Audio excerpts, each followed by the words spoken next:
Hello everybody. We're back. You can see that my BBX is not really quite finished, but it's really close. And yeah, I just figured no podcast tonight, so um, here we are.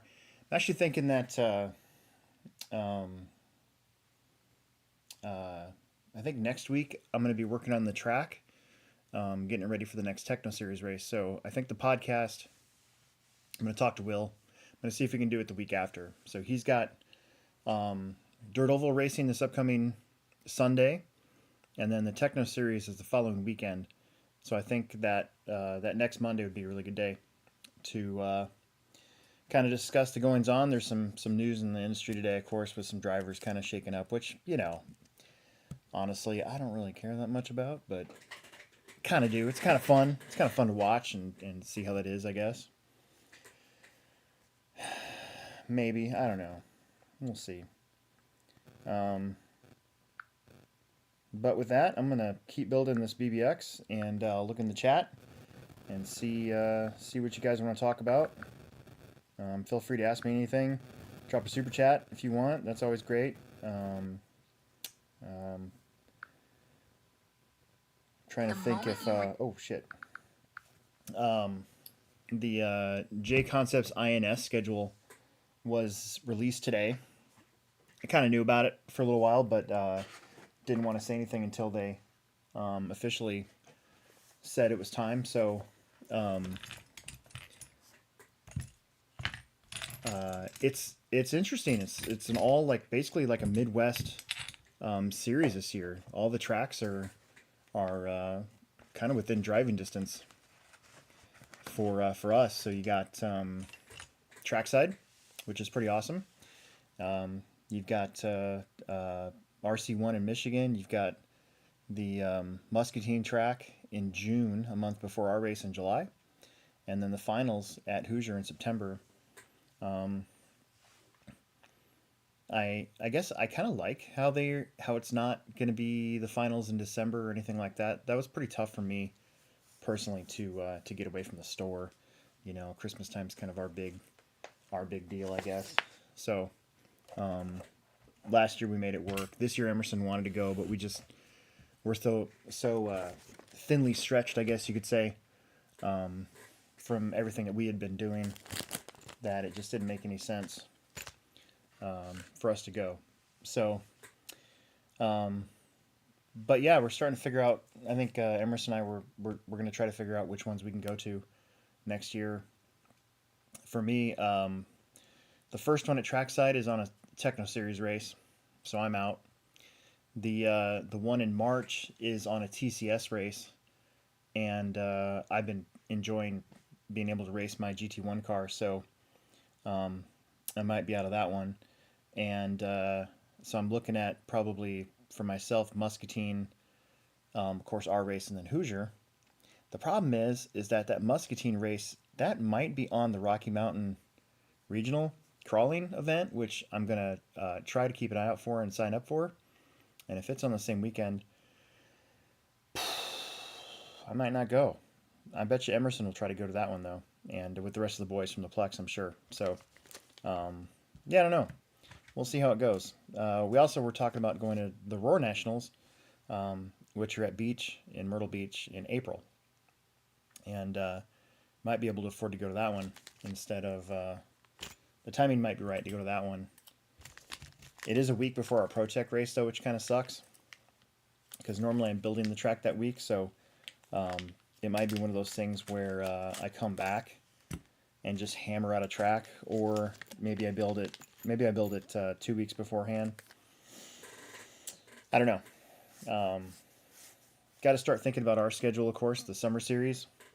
At this moment, I'm not sure if I'm gonna put it after July, and the reason why, I kind of alluded to it in my Facebook post. If any of you guys that are on here caught that, the Plex, we're like 90% sure right now that the Plex is going to be getting a full renovation on the sales floor. So basically,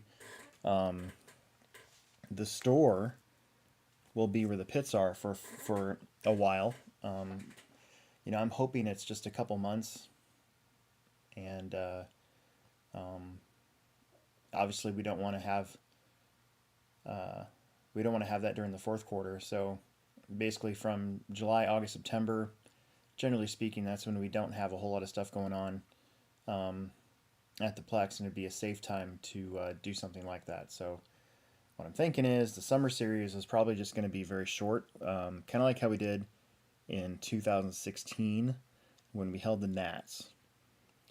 We had a shortened summer series, but the next race back, our first race back, will be Roar Regionals, and as soon as I get a lockdown date for that, I'll post it. But for now, it's just we're kind of shooting for September. We're hoping everything will be done by then. So, any questions you guys have about that? Hit me up here in the chat. I'm open and free to talk about it. Of course, Monday's my day off, which is nice. Usually, my days off.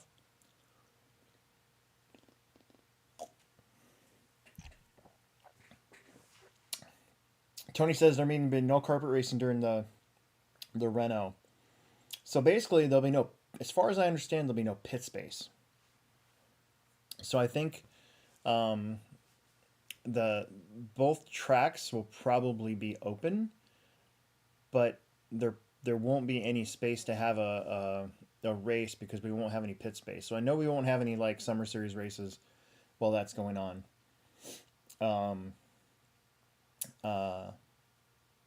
And I bet you, because Matt just asked a really good question too. Matt Lang's on here. Probably the pit tables and stuff will have to be moved onto the carpet track. Would be my guess. I wouldn't want to move them out to the dirt track because the humidity out there would just destroy them. So, yeah, that's gonna be really tough. It's kind of gonna suck, but at the same time, carpet racing is really slow in the summertime, anyways. So, you might not be missing that much. And then when we come back, I think the plan is to redo all the lights above the carpet track. So, if we can nail all that, knock all that out in one shot between the store getting redone completely, and then we have to move all that stuff downstairs, then we have to move it all back upstairs where all the new fixtures and everything is, and then get rid of all the old fixtures, and then I think Tim was also talking about trying to redo all the lights above the track to make them LEDs. So I think that's the plan. I've been asked about pitting outside. I think as far as the dirt track goes, I think that ain't going to be a problem if people want to come and they want to pit outside. You know, that's great. There is a tiny little bit of room underneath the driver's stand for people to come and plug in and practice. So I might rig up something while this is going on next year. Maybe, I don't know. We'll figure it out when we get there. We're pretty good at just figuring stuff out, I think. You know, to make stuff work. When COVID happened, we only were allowed 10 people at a time in the whole facility down there. You know, we made it happen. We figured out a way to make it work, so I'm sure we'll figure out a way to make this work as well. I just had dinner and I have like a sniffle because of it. All right, so now we get to put on the trailing arms on the BBX. You know, I don't know what BBX stands for. It's a very good question. We should look that up. Let's look that up. Had the guys come in and really, really work on it. So, yeah.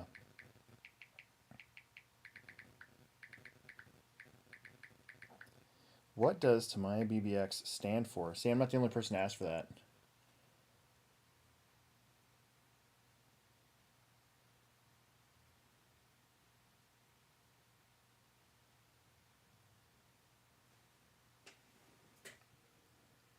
Doesn't really say, does it?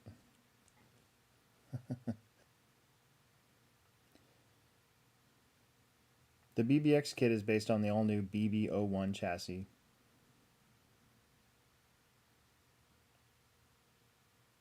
Hex hardware, obviously. Yeah, I don't know. Doesn't really say, does it? That's okay.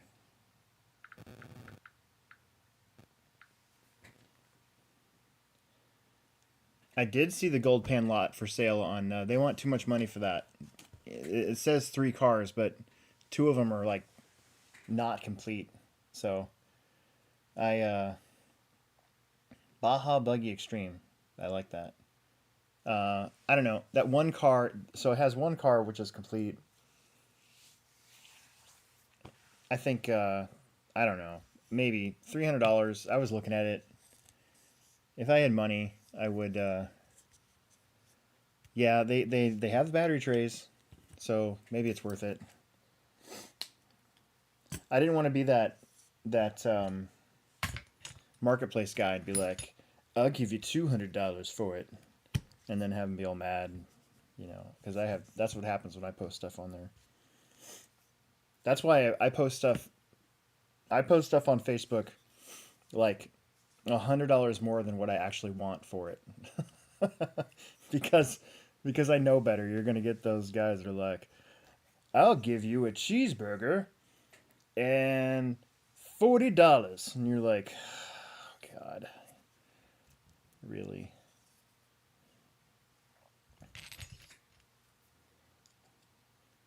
That being said, when I post stuff, please don't lowball me. It's annoying.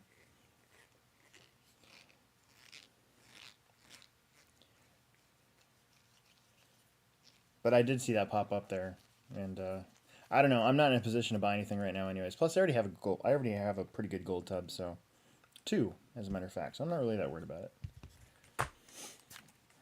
Could probably easily flip those though if you like got the other 2 and had pieces for them and could put them together and make cars out of them. You could probably make your money back off of the 2 cars, because they go for about 100 to 150, somewhere in there, a piece on eBay usually. So, you know, let's see.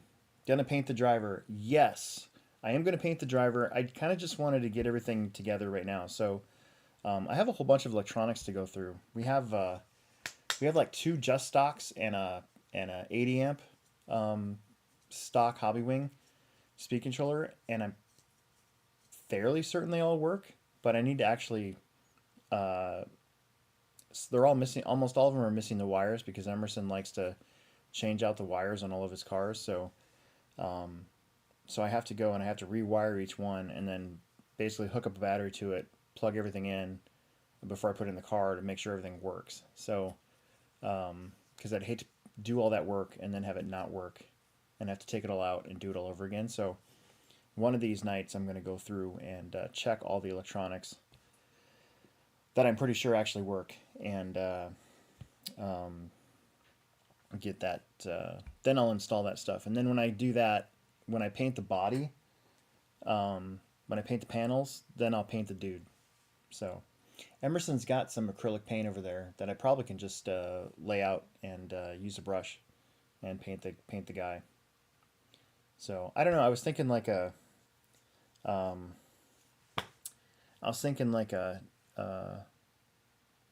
a red body, brown belts, and a black helmet. I don't know.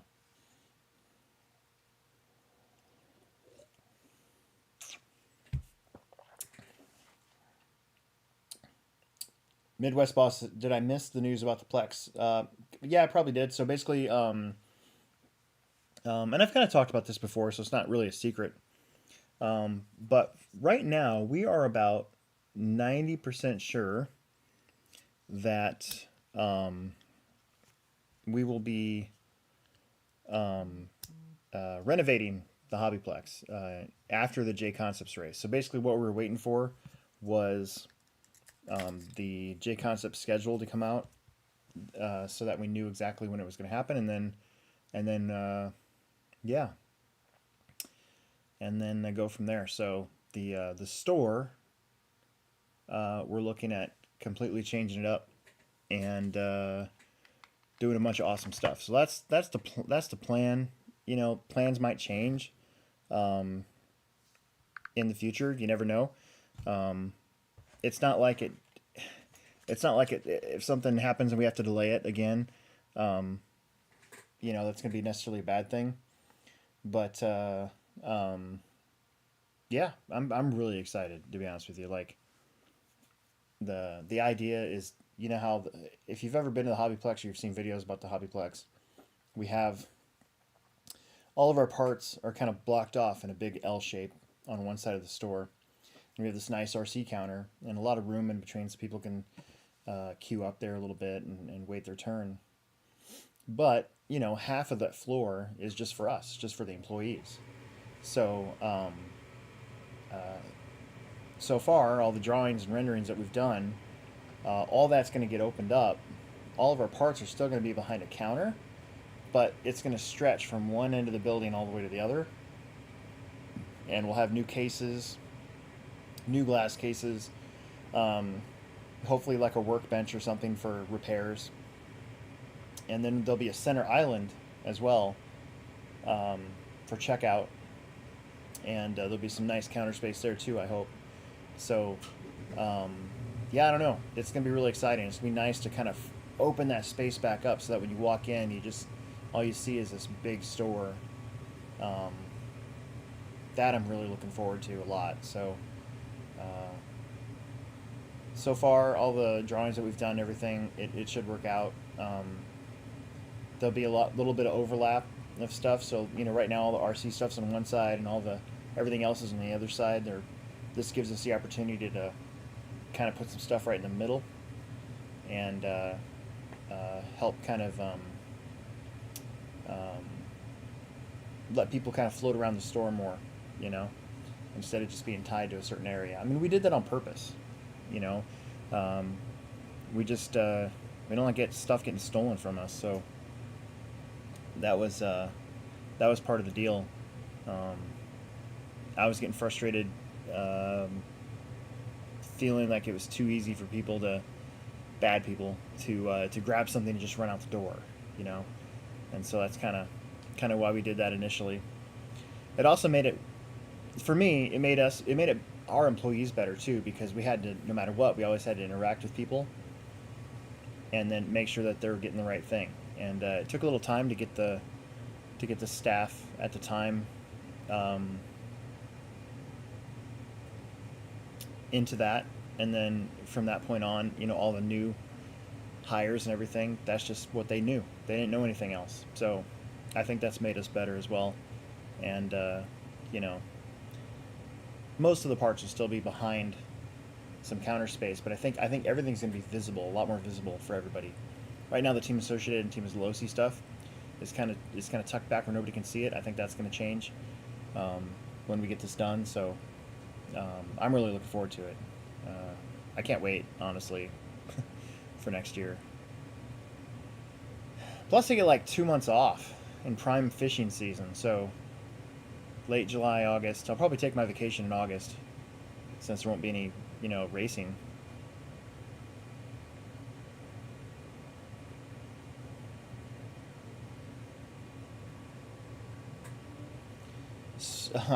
Smoking Rat says every RC I see with every RC I see with a driver makes me want to put googly eyes on him. There's a set of googly eyes out on the track because Matt Robinson put googly eyes on one of his cars, and I think it was his Truggy, and he lost them. And I actually saw one the other day as I was watering the track. I was like, oh, there's one of the googly eyes. So they're out there on the track somewhere, which is hilarious. Hilarious. You guys ever see that Louis C.K. bit?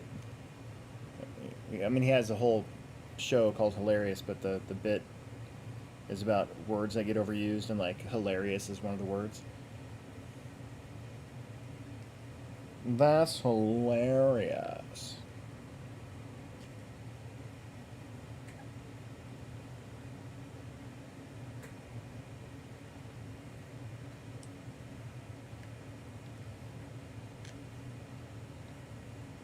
Peter Renault says you get a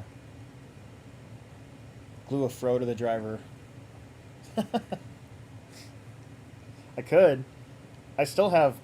I haven't got it done yet. It's so bad. Like it's months, years. It's been a couple years now. But my monster truck, my Clodbuster monster truck, is supposed to have a fro, and the truck's going to be called Fro Boy. And I have yet to finish that. It's still down there, waiting for me to just. Every time I walk into this room, I look down and I'm like, ugh, there it is. Video walls showing racing and promos. Yeah, I actually agree with that. I think we've talked about that for a long time, how we need some sort of, at least a big TV up there, showing like the live streams of the racing while we're doing it. So that, because we have so many people that come in and they're like, where's your dirt track at? And we have this giant sign down there and it says dirt track with 2 double doors underneath of it, but people don't seem to look that far, or maybe it just gets missed. But I think that'll change. I think when you walk in and the store isn't blocked off from this point this way, like you can't really see past that, right? So we have a lot of people trying to figure out how to get downstairs. Well, there's the door, right? So I think when the store is completely redone, and you just visualize, you walk in, and all this is now clear. Granted, the shelves are going to be 5 foot high, but you'll be able to see over the top of that. You'll be able to see where the door's at. You know, I think we're going to I think it'd be our benefit to put a sign up, you know, that says track door or something like that. We have a calendar above that door that's pretty much hasn't been used ever since we did the whole block off thing, so that'll hopefully be used again, although he'll probably just take that down, I bet, because it is a full renovation. So what am I thinking? That'll probably be the first thing to go.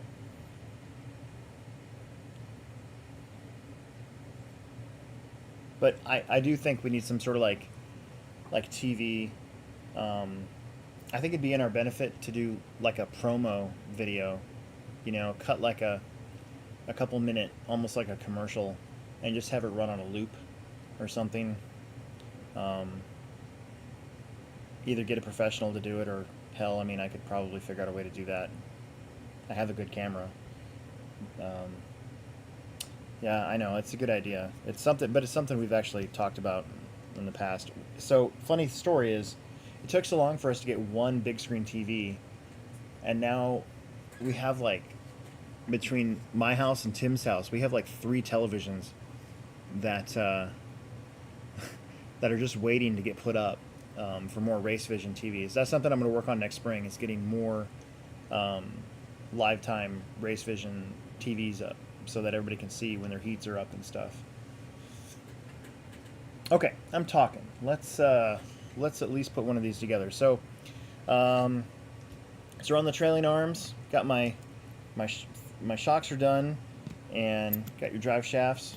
Got a lot of bits and pieces. One of my gripes about Tamiya cars is that a lot of times you don't use all the screws that they give you, so it can be somewhat confusing, and they're all in like a bunch of different bags. But that's what you got a pair of calipers for, so you can just go by what the book says and make sure you're measuring them, using the right screws, and just keep marching forward with this build. Came together pretty fast once I got once we got past the transmission. The rest of this was pretty quick. I decided to go with the Savix, what is that, 1251, just because I had it lying around. And the crappy thing is it's a short wire, so I have to get an extension lead to go to where the receiver is going to be.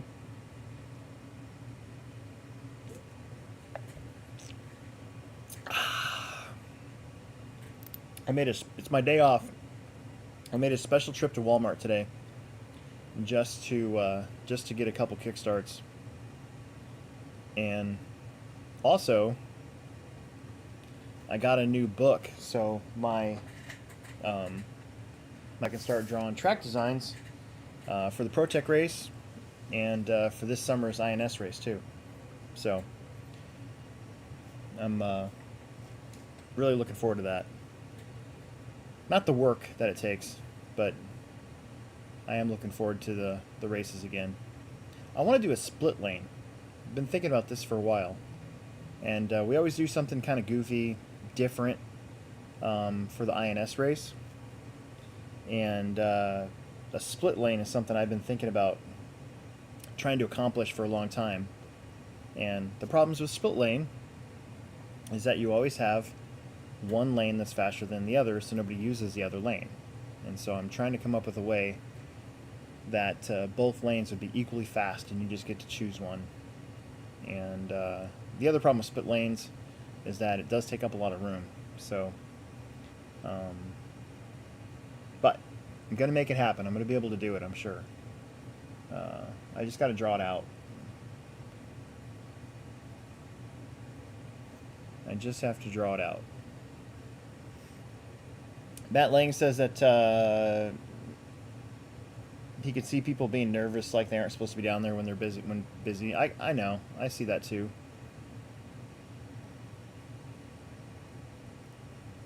We have done a Joker lap. Basically, anytime that we build the oval and have the oval lap in there, it makes for a chance for Joker lanes. We used to do it all the time on Tuesdays when it was Tuesday off-road, heads-up racing, and nobody took it as seriously, you know? Haven't done a Joker lane in a while, but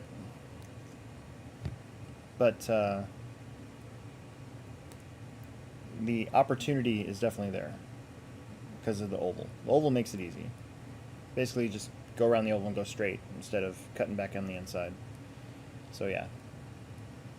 I don't want to do a Joker lane at a big race like that, though. Well, at least not the, definitely not the INS race, but, you know, we could try it. It's just, I don't know. I'd rather try something like something different. That's why we do a crossover. We've had 2 crossovers in the last 4 years for the ProTech race, because it's just something different, and I think we do it right. Yeah, there's lots of Joker lanes in Spec Slash. Exactly. Gosh darn it, this thing is difficult to get on. I hate C-pins. They're the worst. Or clips, or whatever you call them. And I don't have that tool. There's a tool that you can use to...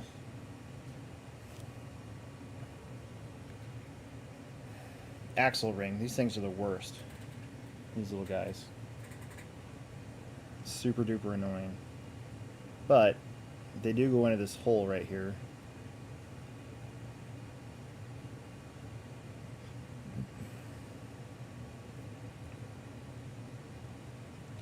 How was everybody's Thanksgiving? How did that go?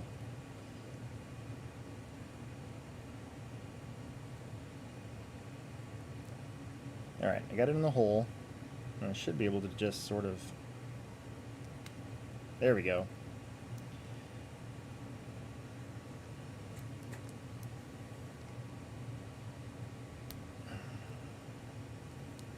My Thanksgiving was pretty straightforward. Families for food. Come home and I took a nap. Like, a nap. And then I got ready for the Black Friday. Which, honestly, didn't seem that busy for us. Kind of disappointed.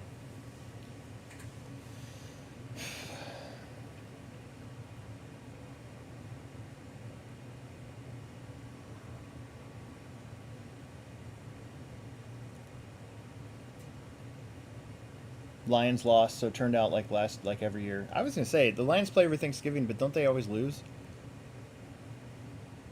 Tony says he was building that an RDX he bought from Tim and screwed up 4 hinge pin E-clips. Luckily found some on eBay. Like the Crowley RDX? Why? I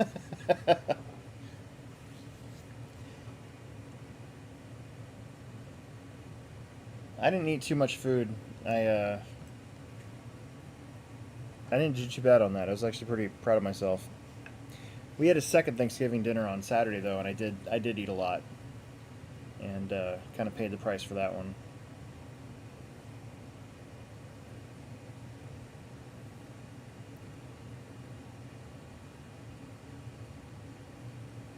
It's funny how different Corally, whatever is now. Like now they make basher cars. Like they don't even have a race car.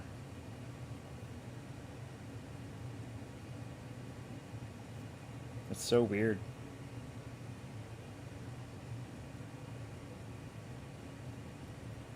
Gonna run it in GTA. Yeah, it's appropriate spot for it. If you're gonna run GTA, you should run an old car, in my opinion. In my opinion.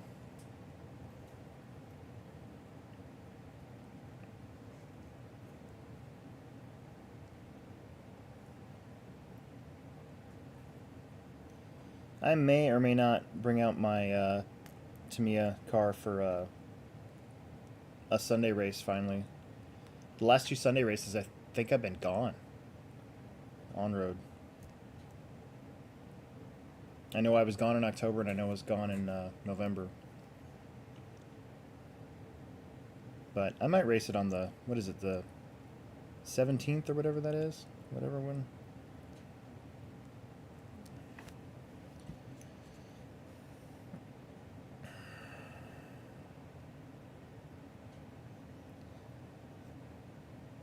The Smoking Rat says that he's more worried about Christmas time. So I am too. My in-laws make these like sugar cookies, and they're like the good kind of sugar cookies, and with frosting on them. Like you get it at that Christmas shop at Westroads.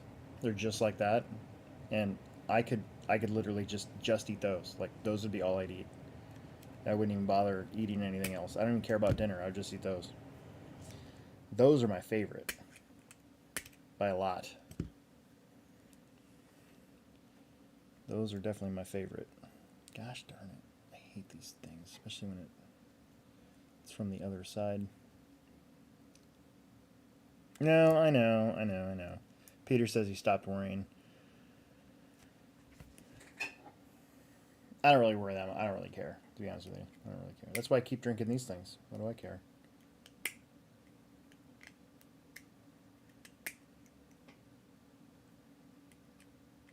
There we go. That second pin is on. Excellent. Excellent. Okay. So now we get to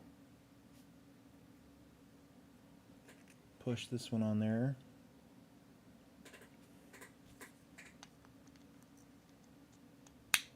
Like a so. And then this one, oh, did I do that?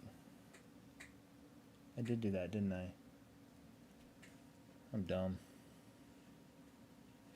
I gotta go back.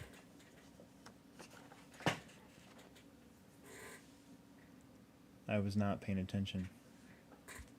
These don't actually need to be on there, which sucks because I don't have the correct Emerson. I had to keep blaming stuff on my son, but my son has my shock shaft pliers at work. So my shock shaft pliers with the pin to bust these bushings out here. So unfortunately I got to do this the hacky way, and I just love doing stuff the hacky way, especially when I'm on camera. Come on. The first one came out so easy.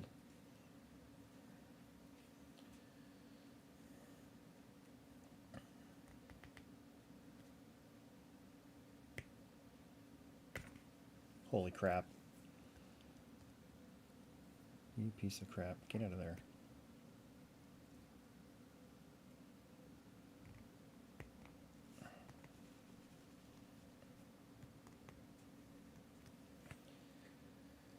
Derp, derp, derp, derp, derp, derp, derp, derp, derp, derp, derp, derp, derp, derp, derp, derp, derp, derp, derp, derp. There we go. I just got it from the wrong side because again, kind of dumb. Okay, let's go back to the right page.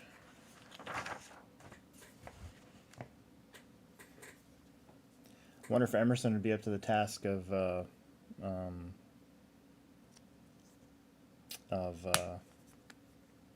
painting this for me. I don't know.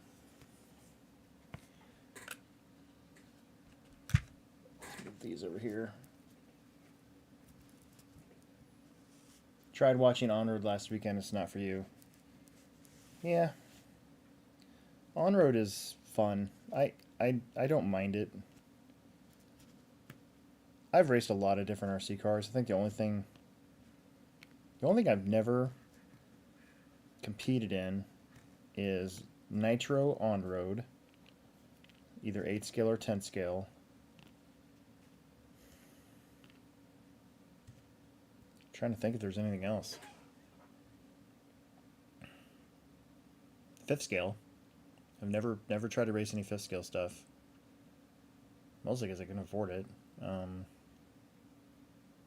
Yeah, I don't know. But I spent a good portion of my early 2000s racing on-road, you know, especially when it was foam. And because around here, for a while, there was literally nothing.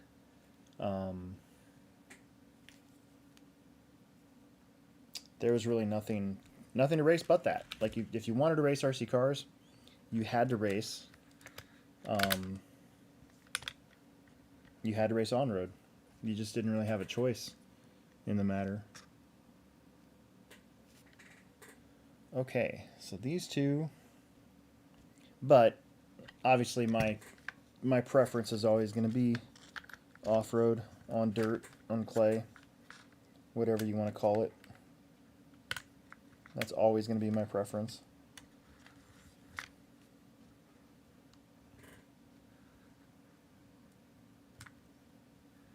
Yep, same here. I need jumps.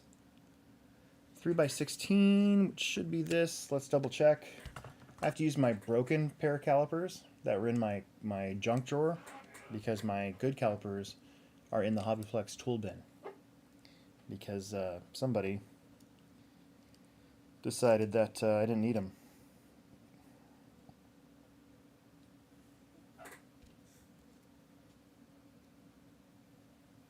See, it's a good thing I measured them, because it's actually these. So there's 2, 3, 4. Get this back out.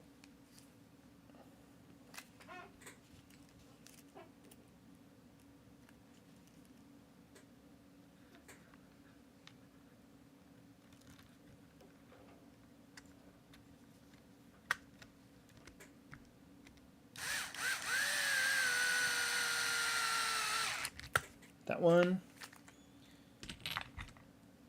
This guy. Probably was easier to get the bottom one. I would like to do the INS again, like the whole thing. But that's just because I don't race all of them all the time. Because I work for a living. Pay bills and all that good stuff.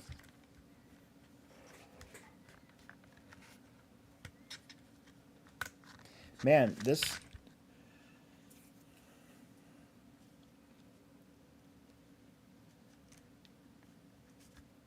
It's like I need a whole nother light.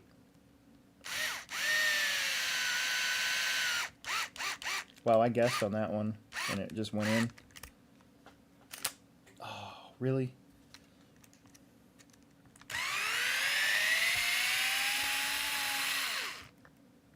No, it was in there. Stupid.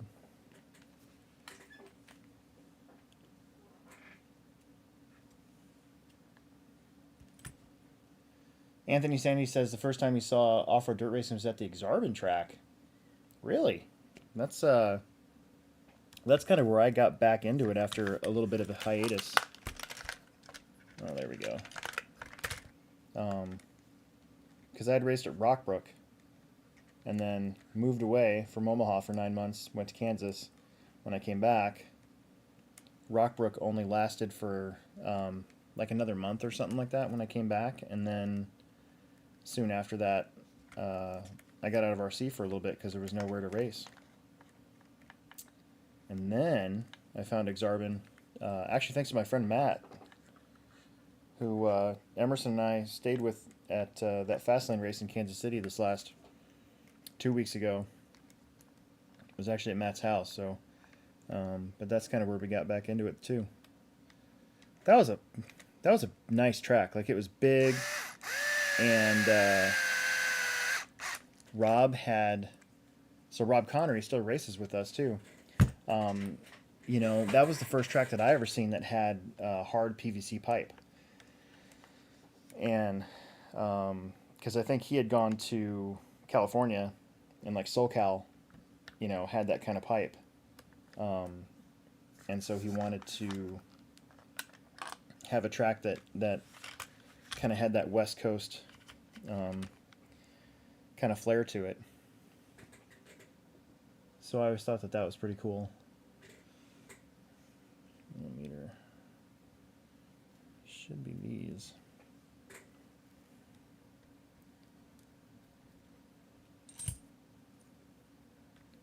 What was nice about the hard PVC stuff was that it was nice on your cars. Like, it didn't have the ripples like corrugated pipe does, so it didn't grab your car. And it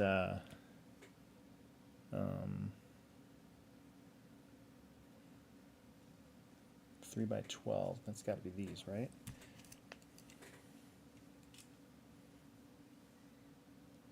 Oh no, it's way smaller. And the layouts were always really nice too. You know, I think a lot of my personal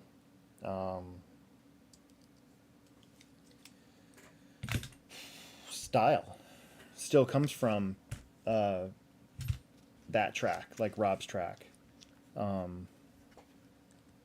Just because, you know, that's what I started on when it comes to track designs and stuff.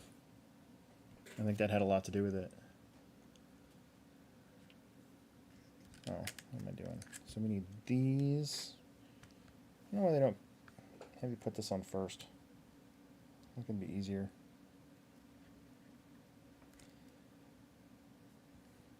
What motor am I putting in the BBX? I'm going to put a 17.5 in it. I looked through all my stuff.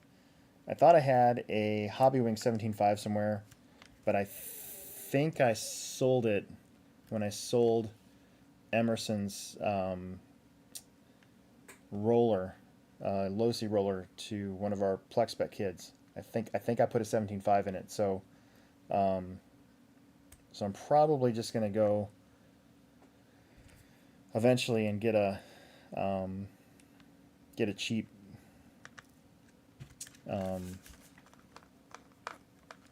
just get a cheap one. I don't really want to put like a $120 motor in this thing. I want to do like a why is that not going in?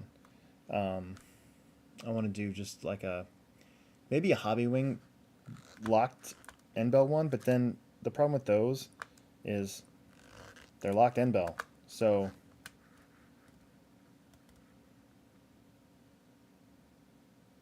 oh, God, dumb, super dumb. Yeah, the problem with those is that they're locked end bell, so they're slow, you know. So I don't know.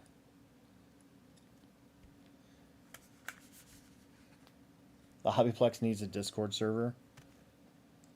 You can talk to Emerson about that. I think so back when Emerson was running Truggy, Nitro Truggy, 2 years ago, when we had our maybe 3. God, it's been a while. Anyways, instead of buying those high dollar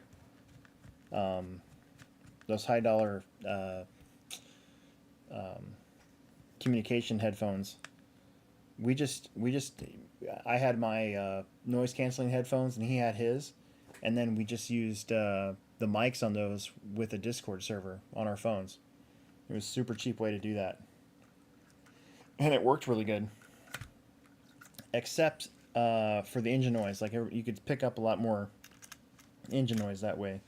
We have a set of those now, and they're actually really nice, and I can see why all the Nitro people use those, because it's like way better for doing that. It's like not even close how much better it is. Okay. That, and now we shouldn't be going to the other side. Yes, we are.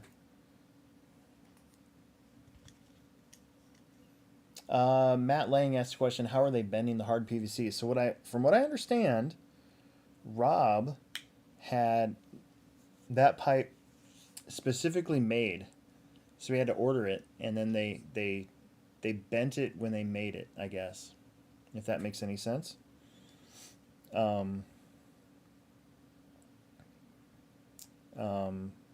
I'm pretty sure that's what he said, and sure did work good. It was nice.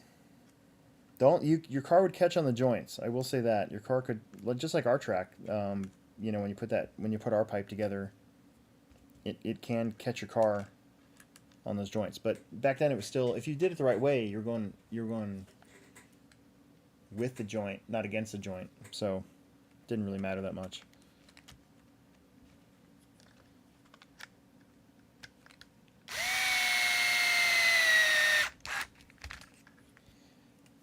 You know, one of the most, I was looking through some of my old videos and like some of my how-to videos. And one of the most questions I've ever gotten asked is what is this thing, or where do I get one and stuff. And it's kind of funny because they don't even make that one anymore. I think we've talked about that before too. It's a different company now, or it's the same thing, just different name.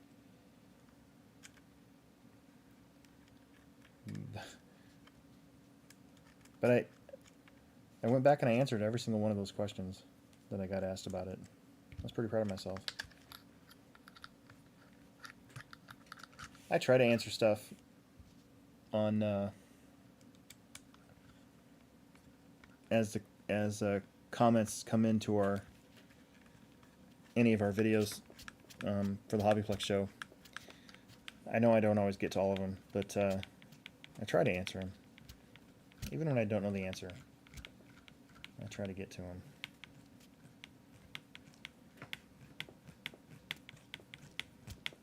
Doing this one by hand because I couldn't see it. So, and then should be able to. So I was looking at different shocks to put on this car, and yeah, Metavo. That's right. I think that's right. I have these old Losi shocks. I have an extra set. Actually, I have 2 extra sets of these. They're the old threaded Losi shocks, and I was looking at them, and the rears are almost identical in length. So I think I could probably use the rears. The fronts are a tad bit longer, but I think I could put some limiters in there. Only problem that I found was the diameter of the spring is slightly bigger, and it rubs just about everything front and back. So I was looking at these earlier today, and I actually tried to fit them, and they rubbed everything. So that was a no-go for these. So these are gonna have to wait to go on something else. But I think Team Associated original shocks off of those RC10s, I'm pretty sure they'll fit on this. And that was what I was going to try to do after I get this car all built.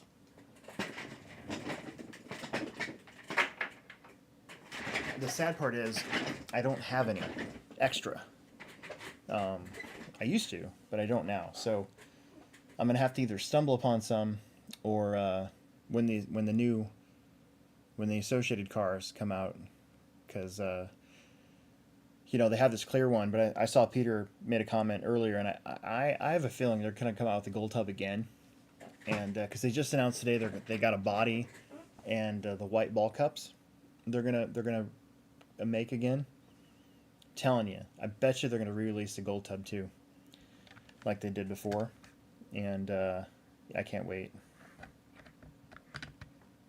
That's gonna be pretty freaking awesome if that happens. And the clear car is cool enough. I mean, I'm definitely gonna get one of those, and it's just gonna be back here. I'm never gonna run it.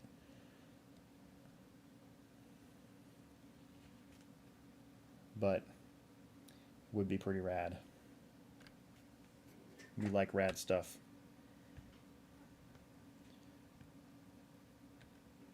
I bet you.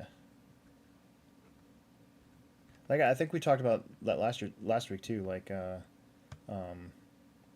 I'd like to see a truck, a 10T re-released with the skinny front tires. I think that'd be pretty sick.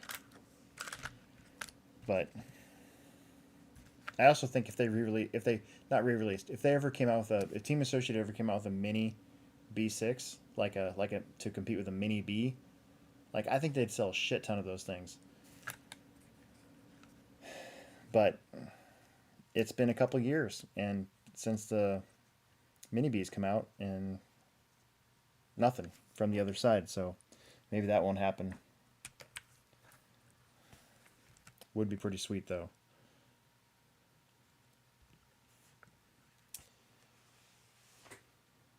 Yeah, yeah, I have a couple working Novak ESCs. That's what I'm saying. My goal here this winter, um, because I'm not racing the Techno Series, my carpet car works pretty darn good, so I don't have to change that up.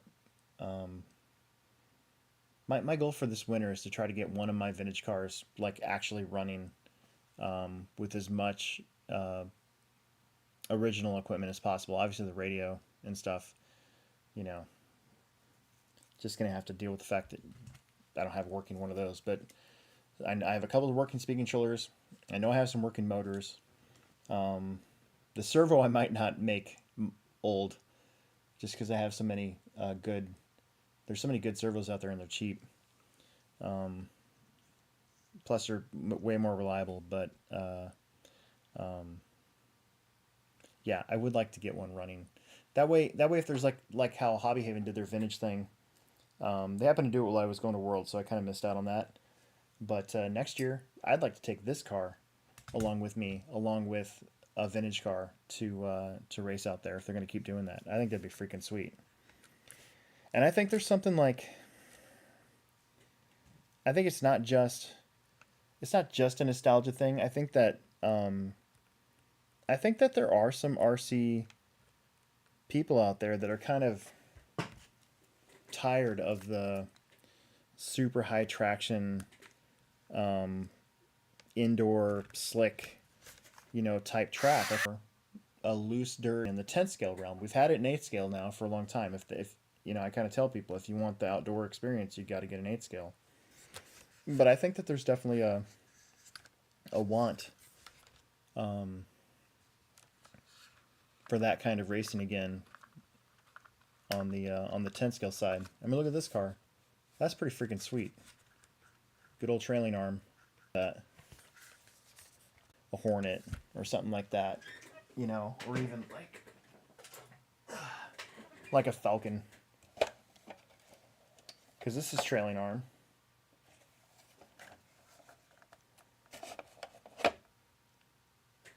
Right?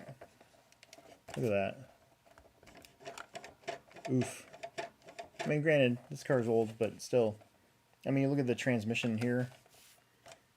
Motor. Inside of this transmission, I bet you there's 6 or 7 gears instead of just 3.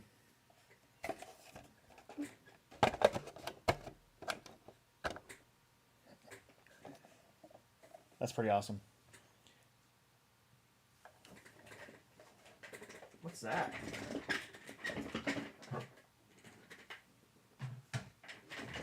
If this is a 10 millimeter, I'm going to laugh. What is this? Oh no, it's a 17/32. Okay. I don't know why it was back there. If it was a 10 millimeter, that would have been really funny.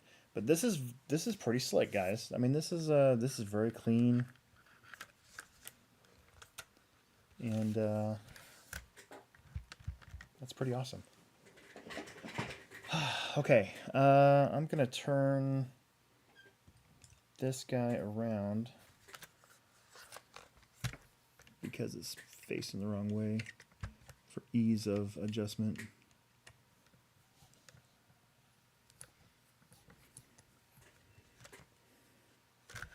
That was one thing about these kind of collars, like on the old Losi cars. I'd always have them facing the wrong way, so they'd hit when, or they were hard to adjust when you wanted to go adjust your ride height. I think that's good. Cool. Looks like a car.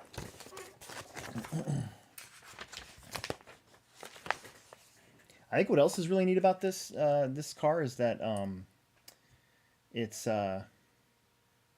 12 millimeter hexes, right? So you can, I think I'll be able to use like Team Associated wheels. If we get that far, which it looks like we are, I'm going to try to put some Team Associated wheels in this thing. Because, yeah, even the fronts are hexes too, so that's even better. Side rails.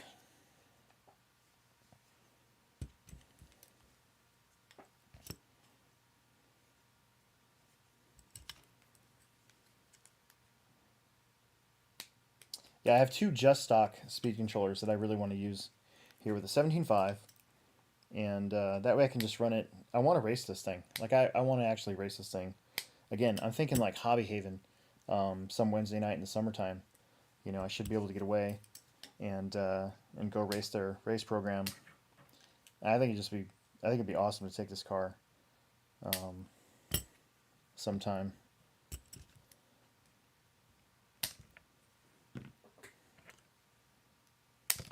I did look at the front servo horn and servo saver, and I think I decided I'm not even going to use the servo saver. I'm just going to put a direct metal arm on there, and I think I have one that's long enough. So when I do get the electronics going, it should be pretty simple to just bolt that thing on, have it at the right length, so the steering Ackerman, not steering Ackerman, but so like the steering arm is, steering still works like it's supposed to. I don't know, terminology. It's late.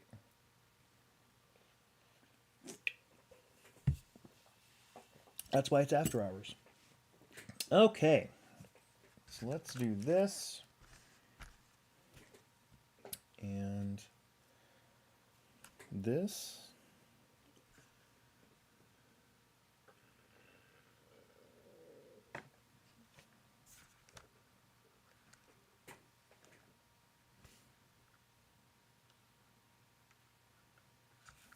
That, and that. Is that right?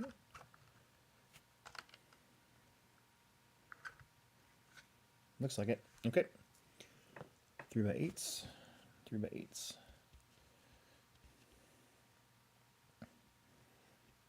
Tyler Fleming says he's got his PR rear motor buggy.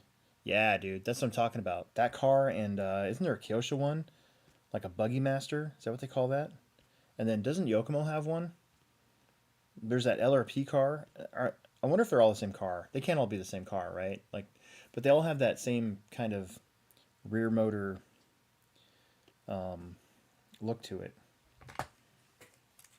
I think that'd be sick. I think it'd be cool to have. Well, I thought it'd be cool. So I actually somebody came to the store and used the track, and it was one of my old racers, and he's all grown up now. This is how old I am now, where all these kids are having kids. And it's his first time that he's been in a long time to the track. And he had an OG 22, and man, I drove that thing because the kid was kind of all over the place. I'm like, well, let me see your car.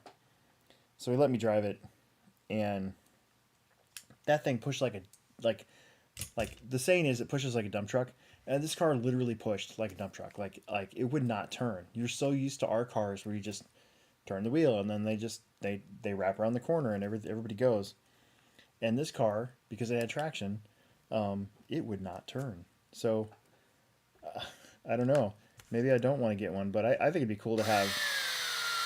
an OG 22 1.0 or 2.0 that's not collectible because I have one, but it's I got it from J Concepts. It was their one of their cars that they took pictures of with all the hop ups for it, and it's brand new. It's like clean. There's no way I'm gonna run that car. So uh, I just I'd have to find a used one somewhere, and you know, make that work again on the dirt. I think that'd be pretty fun to take that same kind of deal, or even another Triple X. Because like the Triple X I have, I don't want to run that on the dirt. Like I don't ever want to run that car ever again. I just want it to be my my Triple X shelf queen in my Losi collection. That being said, I do have another B4, don't I? A B4 would be cool, too. Actually, the B4 would probably work better than, no offense to the 22, but I bet you a B4 would actually be more appropriate for just taking it, running like, hell, you could run mod with it. I bet you it would probably do really good.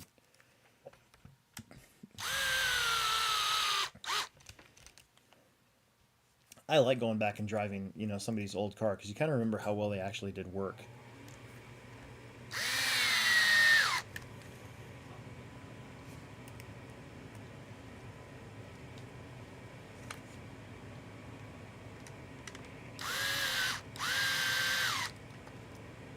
Jackson Anderson's on here. He is back in Texas. He came up for the weekend. He walked in the door, and the only reason why I gave him crap when he walked in, and I did it loudly, was because the owners were there. And I don't know. I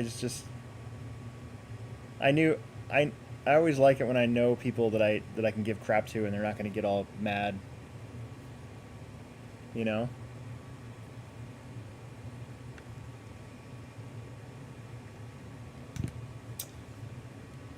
Okay, and then I just took that thing off. Where did it go? This thing. The bumper.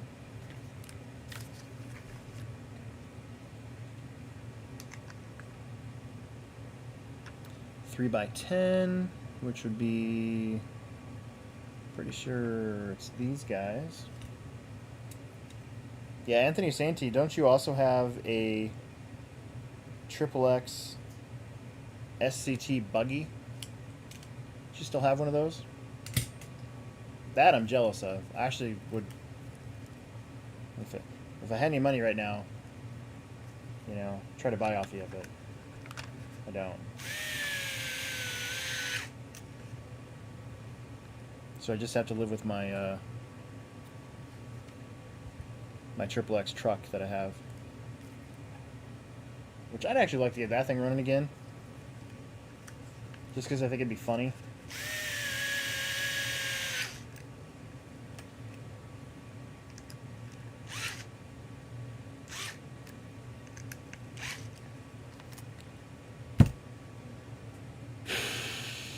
Okay.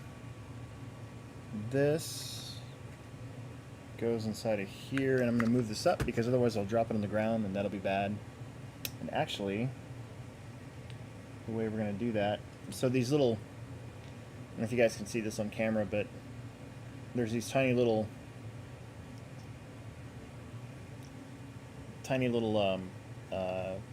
nuts. They're not like lock nuts, they're just nuts, and they go right here because you're probably going to come in from that side and tighten them down.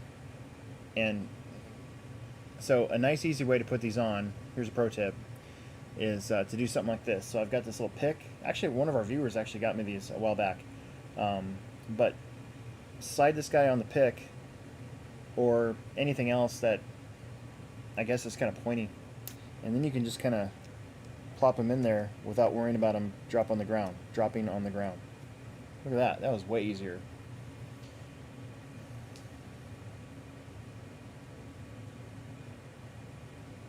Yeah, the buggies were way more fun to drive.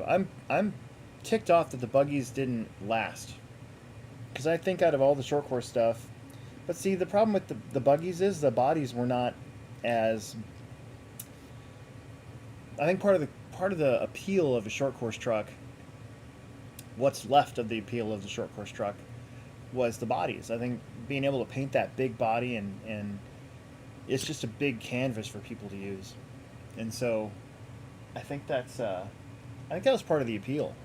The buggies definitely drove better, but they didn't have that big canvas to show off, you know, your paint scheme or your painting skills or the color that you really like.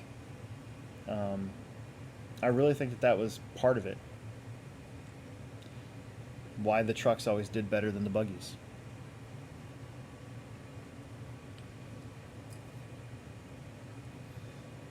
But I agree.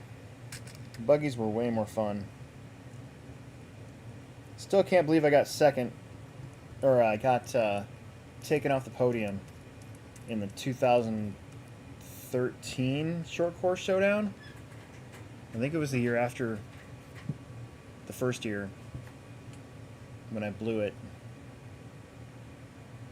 But Dylan Volker was driving away from everybody, and I was just kind of happy in second place. And then I got taken out by lap traffic. I went from second to fourth on like the last lap. I was so mad. And the dude who took me out was like still my friend. It's just like, still think about that race every once in a while.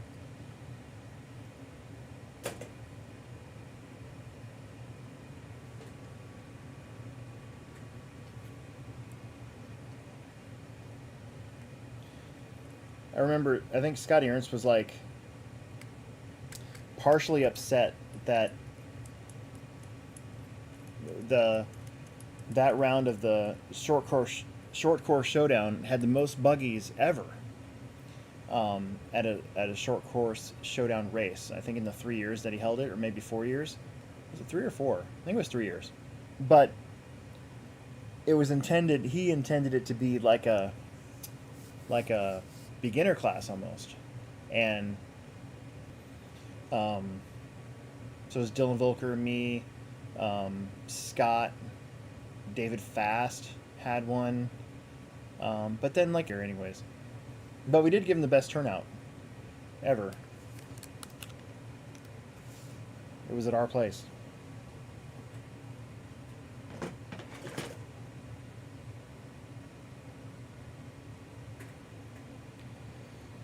J7. Yeah, the buggies were open wheel. I think that was another thing about them for sure. You were kind of back to crashing people more, you know, where you just touch each other and you crash instead of what we do with the short course trucks. I agree. I definitely agree. Let's see. We need these off of there too. Speaking of painting, I'm gonna see if Emerson will paint the panels for this in my paint scheme.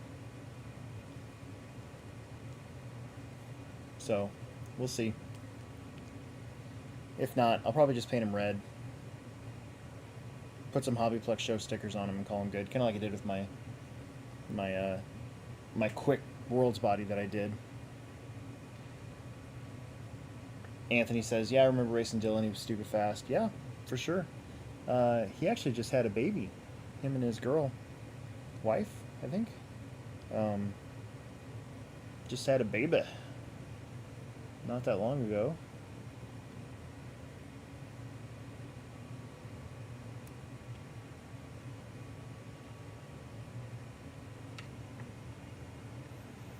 .6 by 8. Oh God, did I just drop that? Dumb.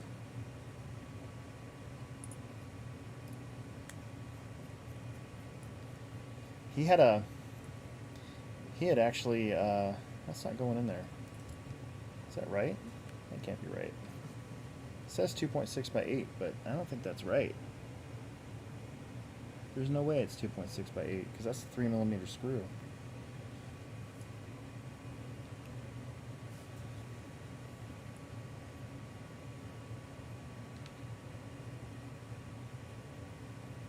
Yeah, it's got to be a 3mm screw. Tyler Fleming, did I miss a conversation about INS being all Midwest next year? Yes, you did. Oh. But, yeah, that's something. So,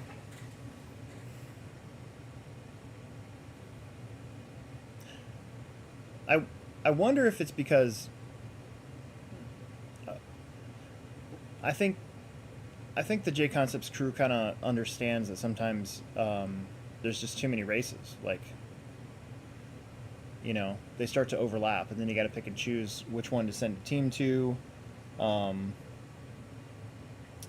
which one. Um,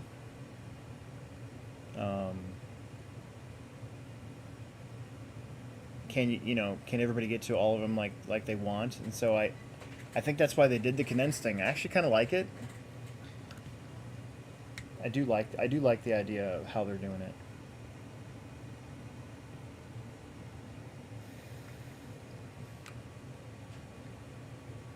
I'm glad we're still a part of it. There's no reason for us not to be. I mean, we have one of the better rounds as far as numbers go.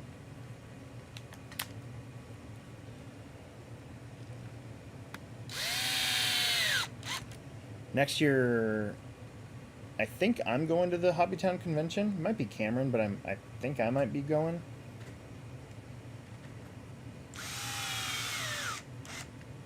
But I think the convention is in August, so it doesn't really matter. It used to be in July. I think that's why I was thinking about that just now. 2.6 by 10. 2.6 by 10.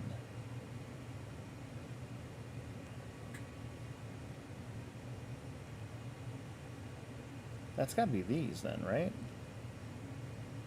You know what? I bet you those look like 2.6 by 8s actually.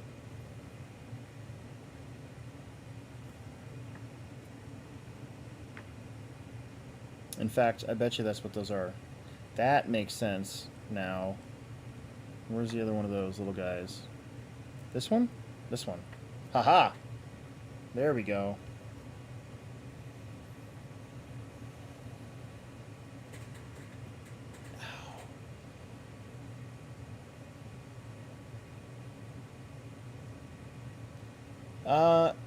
So the summer series, I kind of alluded to it at the start of this thing. I'm gonna try to make the summer series 4, so it'll be best 3 out of 4. There's 5 weekends in July, but now that I know when the INS races are, I kind of have to. It's kind of the same thing, there might be too many races, so it's one of those things I have to give it some serious thought, because it'll be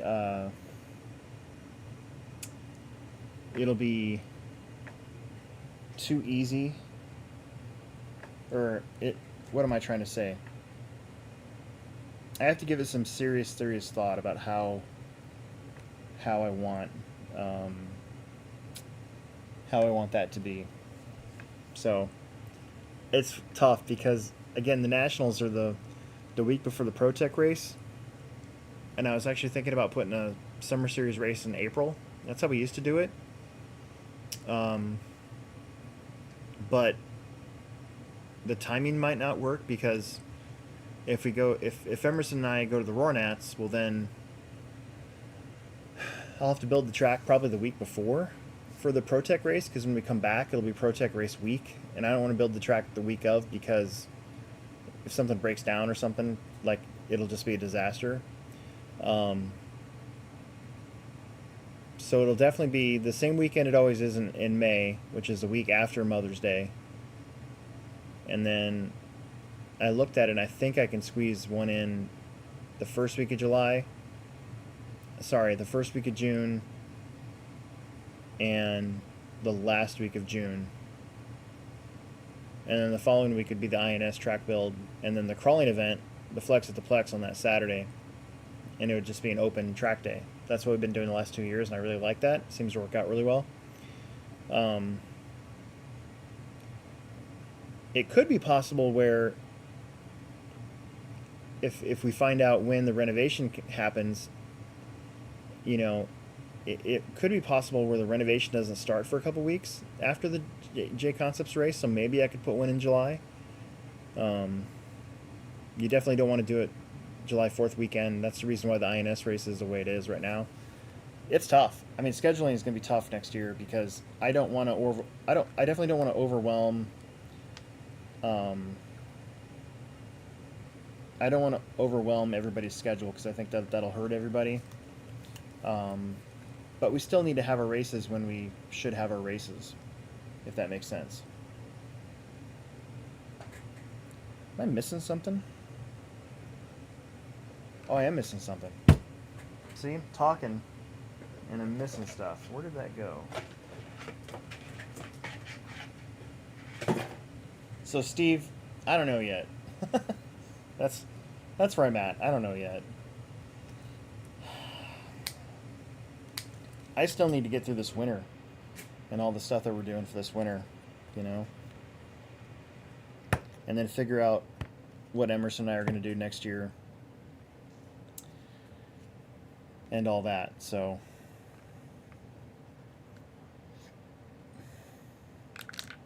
yeah, I really don't know.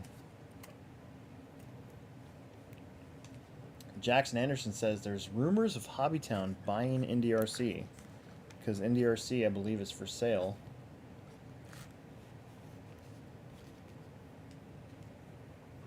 Yeah, I mean, I think if there's one thing that the HobbyPlex has shown to, gosh darn it, if there's one thing the HobbyPlex has shown to prospective Hobbytown owners or current Hobbytown owners is that it is possible to do a track attached to your, you know, main Hobbytown. That wasn't always the case. It was always seen as a dumb thing to do. And I think that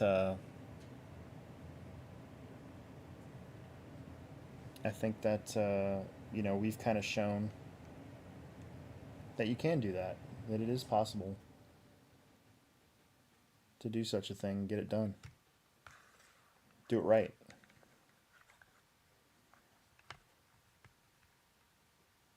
Okay, that makes sense. I felt like I was missing something. I'm like, there's no way that this doesn't go in like this.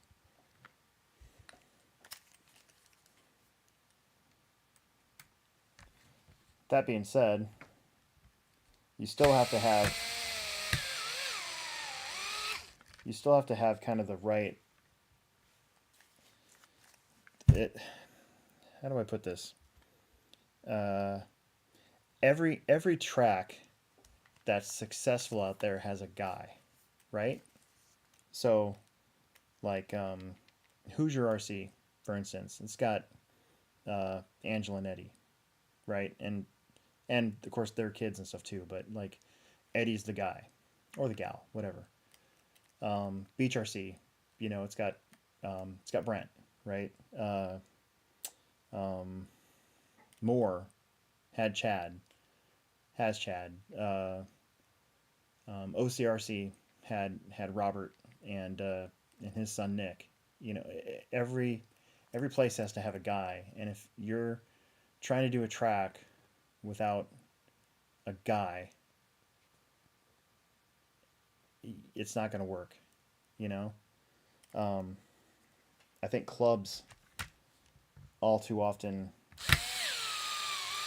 fail a lot of times because a club is supposed to be a bunch of people doing it, and inevitably it almost always has one person being the main person doing a lot of it, even though, you know, it's a club. So you see these clubs and they always inevitably they all get pissed at each other because nobody wants to do all the work.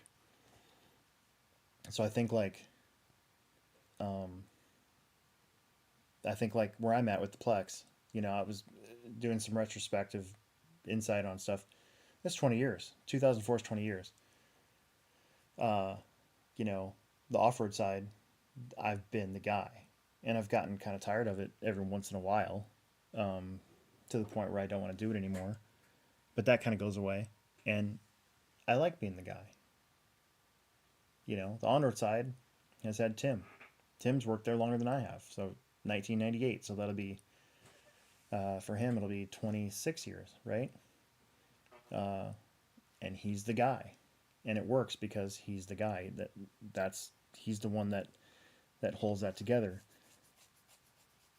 So if you're a if you're just a hobby store and you want to put a track in, but you don't have that person, that hobby store is going to get tired of having a track because they already do enough work with the store side of it that if they can't find somebody to be the man, and I don't mean to use gendered language, but it is what it is. You got to be the guy, the person that everybody looks to, and that is okay with taking on the enormous responsibility of keeping up with the track work and coming up with a schedule and making decisions sometimes people don't like, and having thick enough skin to not worry about it, or um, you know uh, being okay with um, people who thought you were friends turn around and stab you in the back um, on multiple occasions, and just realizing that that's just part of it. Uh, you have to have that, and if you don't have that, you won't have a successful track, right? So um, that's part of the thing about having a track, and that's why they're at least the dirt tracks, for instance. I think you know on a national scene, on a national level, I don't think there's many of us left because it's just um, you have to have that person, that right person, to run the ship, and so they just want out, and um, you know I think that's why most places close. I don't think it has anything to do with financials. 3 by 12. That should be this one, and these. This should be a 12.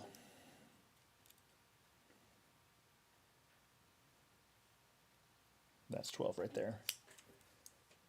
Well, Jackson Anderson just made a comment, and I appreciate what you're saying. And I didn't just say all that because of I'm just not alluding to me. I'm just saying that, like,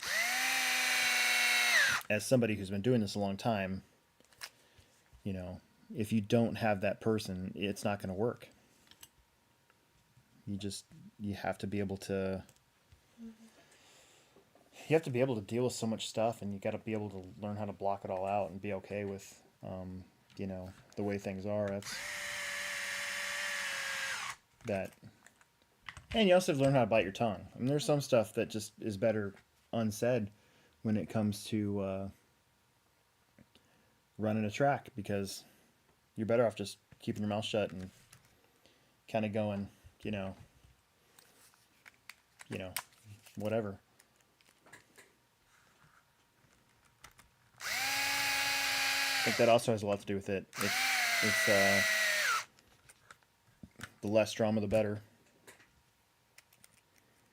So sometimes you're just better off just biting your tongue and not saying anything about stuff that might be going on.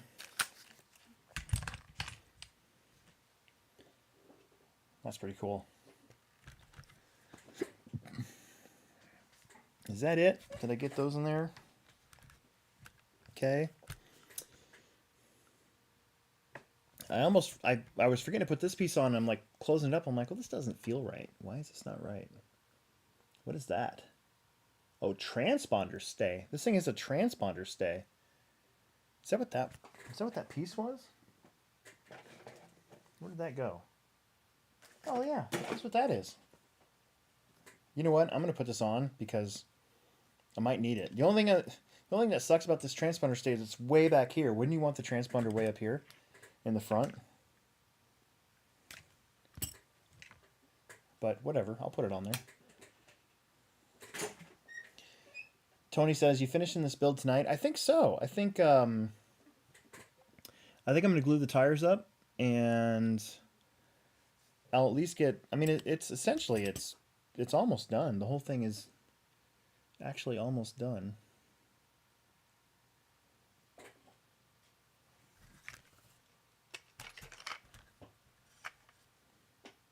Is that right? That's not right there, right? No, it's not right there. It says right there.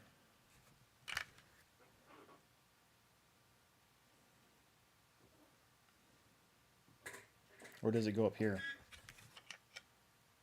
Oh. It goes up there. Oh. Yeah, maybe I won't put it on, because I'll have to take this whole thing off. It actually goes right here, which, I don't know. I don't need it anyways. Although if I ever have to use a house transponder for some reason, I guess probably should put it on there. Yeah, you can, it's just kind of screwed on. It's like a 3-piece thing. So I had it kind of off to the side for now, but I am going to paint it, the dude. I'm going to paint the guy. I painted, let me see this real fast.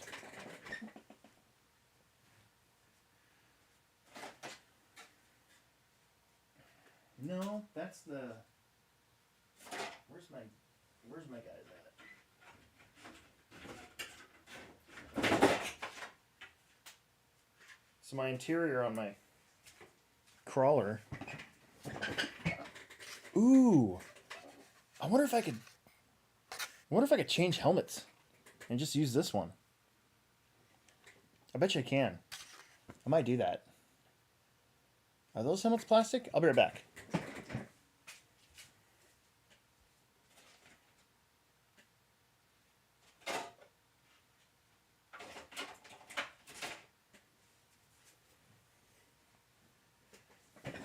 I might actually change that helmet out.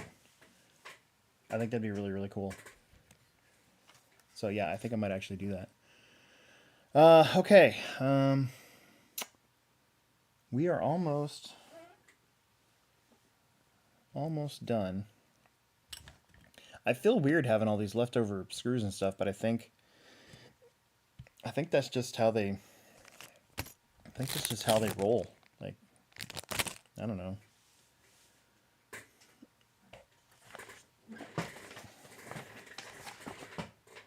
Yeah, because the next page is just the body. And like I said, I think I'm going to have Emerson maybe paint it.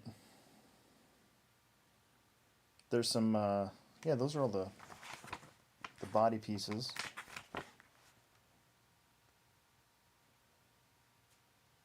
And then the light pieces too. Lights.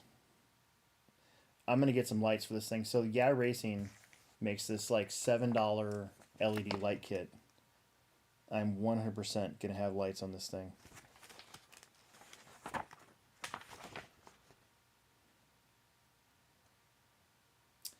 Oh, dude, you can put an extra tire on the back? That's pretty rad.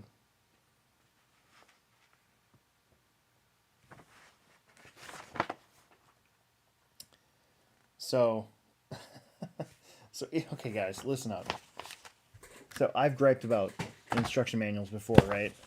In some of my builds where I'm like, why do these places like not give like setup advice like they used to in the manual anymore, right? And a lot of it has to do because you have to do it nowadays. You have to do it in like 5 different languages minimum. Look at this. Even for the Tamiya whatever BBX BB01 chassis, even they have setup guide on changes and stuff. Come on, look at that.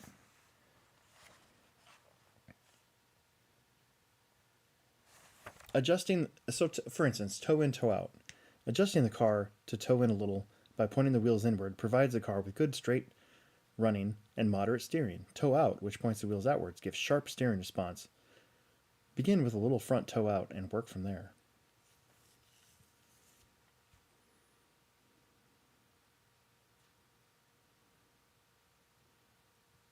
Okay, there's not much to this setup guide. It's basically toe, camber.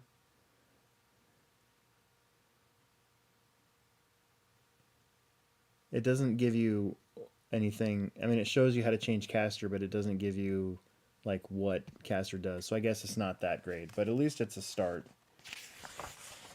And then it has a setup sheet, an actual setup sheet. So that's pretty cool.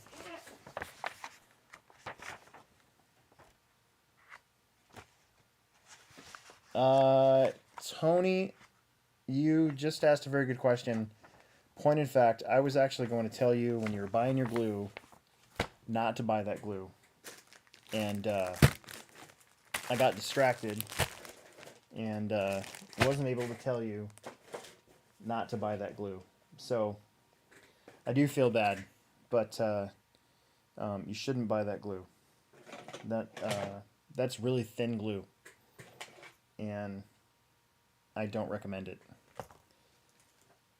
So you can blame that one on me. I should have told you as you were buying it not to buy that glue. But basically, you need like a good kind of a medium glue. AKA glue is medium. J Concepts makes a medium. Proline has a really good glue. Protex glue is really good. Hobbytown has that orange bottled glue, which I used to have a thing of it here, but I don't now. So yeah. You haven't used it, can I swap it out? Yeah, as long as it's still in the package, you should bring it back in and get some AKA glue or something.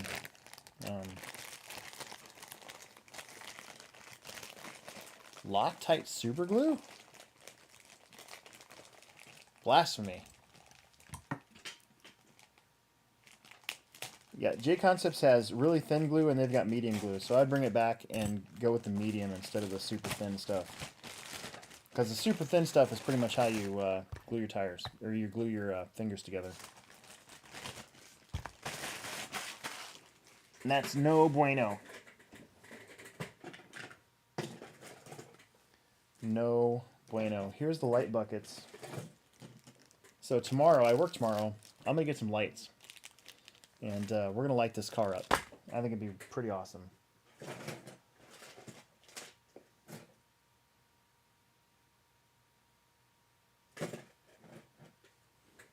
Is that C? That is C. Still need these. You know what I think I'm going to do tomorrow too while I'm at the store is I'm going to get metal hexes for this thing instead of plastic. Something about plastic hexes that I don't think is a great idea. I know we've got a set of just generic metal hexes that Tamiya makes. Tamiya, whatever. I think that's everything else. I need to get like a parts tray or like a new parts bin for just this car. Look at this. Actual foam. It's like a carpet car. By the way, we're getting some of that scalloped foam from J Concepts in for carpet. Glue. There's always the quick spurts of the quick. So and the trick to that is that's a good video to do, is how to use the Instaset without ruining your tire. So you don't want to just spray it onto your tire, I guess. That's how I used to do it, but I got yelled at for doing that from Will. And that's the reason why they get the red cups. So you spray the Instaset in a red cup, and then you put it over your tire. And I don't know if any of you guys have ever seen Beverly Hills Cop 2, but when they go to Billy's apartment, and he asks for some super glue, and he puts it in the turtle with the turtle and the super glue with the ultraviolet light or whatever, and it shows the thumbprint. I think it's kind of the same. I think it's kind of the same idea. So, uh, yeah, I actually pretty not much Proline stuff that I use, but I do like their glue, and I do like the little cap thing that they put on it. So,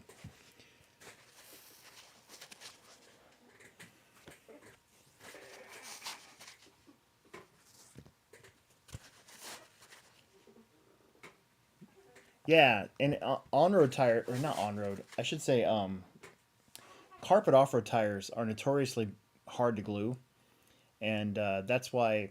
And it seems like it takes forever. That's why you do the cup thing with them. So you just take a red cup and you hit it with the Instaset and put it over the tire, and it lets that glue set faster without getting brittle. So like um, when you see the guys gluing the outside edges of tires, you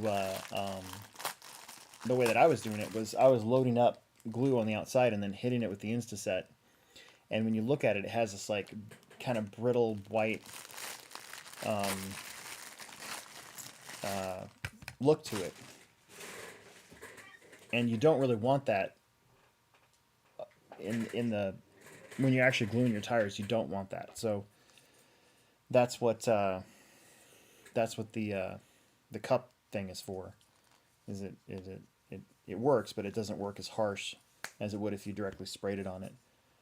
And then I guess Will said that the Instaset is also can act like the accelerator acts almost like a different kind of tire sauce, and you don't necessarily want that on it either. So I don't know.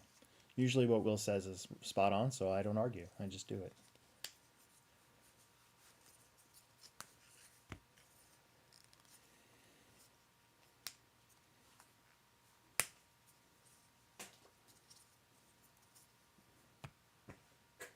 All kicker is distilled water, a non-alcohol drying agent, and some fragrance. By spraying in the cup, you're just creating a superhuman environment to promote the glue. Well, there you go. I didn't know that. I learned something new. That's pretty cool.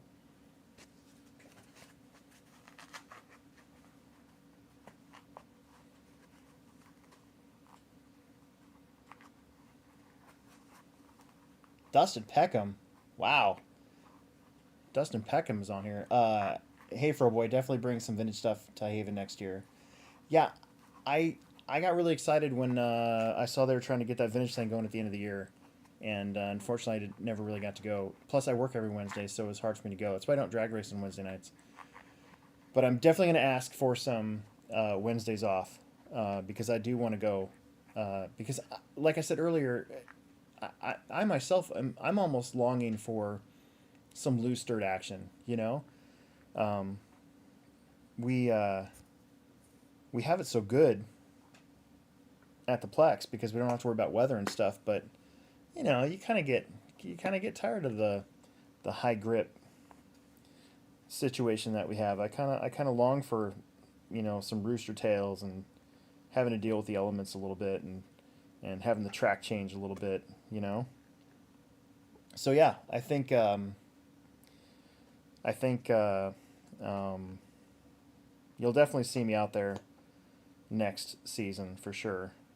And I think I brought it out here before, but I do have it's on the floor right now. I'm not going to get up, but I do have an RC10 gold tub that I was planning on actually getting running, like for real.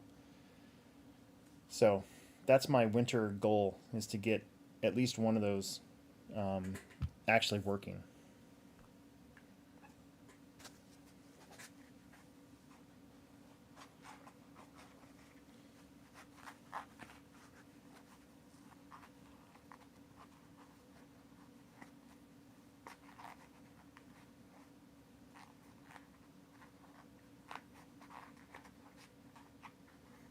John Haas has a question. It's kind of up here. Two carpet stops for INS. I thought carpet was NCTS or something. Um,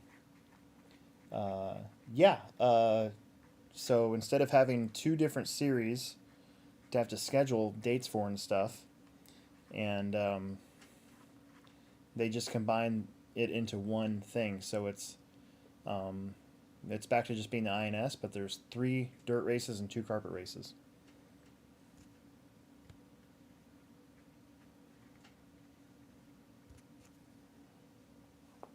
Big Buckarama, he says, I'll stop dominating the chat now.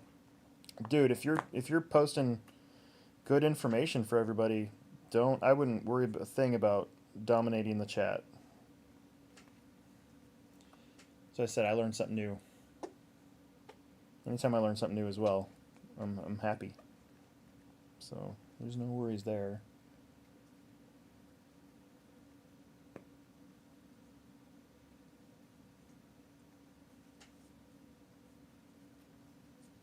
Look how big these tires are. Look at that. Tall. Those are really tall tires. I wonder how this thing will handle differently when you go to just straight off-road tires. Oh. And the rims are kind of skinny too. Actually. Shit.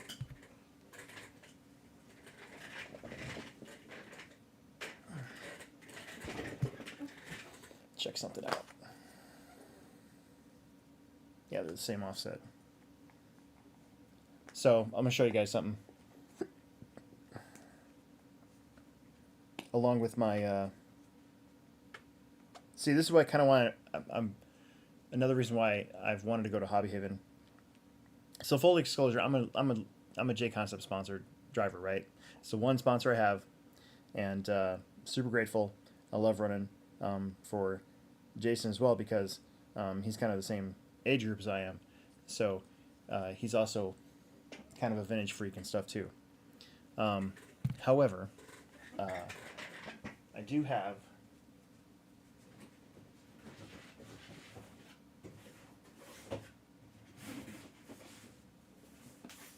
this giant stash of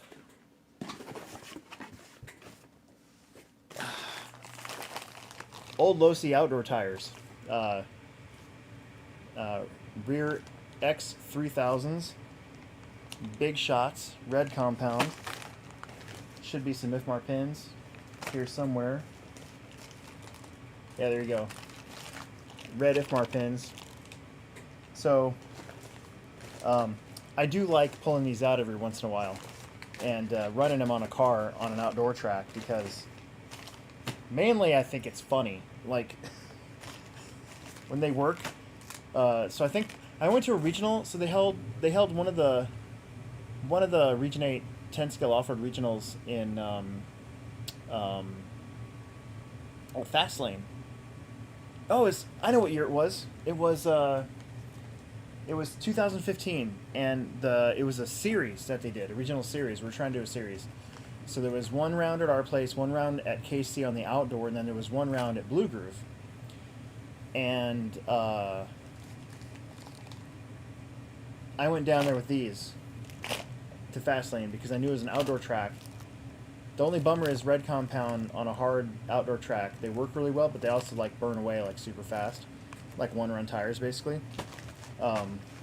But I went to Leisure Hours one of those times when they were open, and I was starting to look through all their old stuff. They had old stuff just like we do at the Plex, and I found a box full of IFMAR pins, like to the brim of IFMAR pins, and I tried to buy them all, and he wouldn't sell me them all, but he did sell me $5 a pair, and so I bought like 50. I think I bought 10 pairs. I bought $50 worth.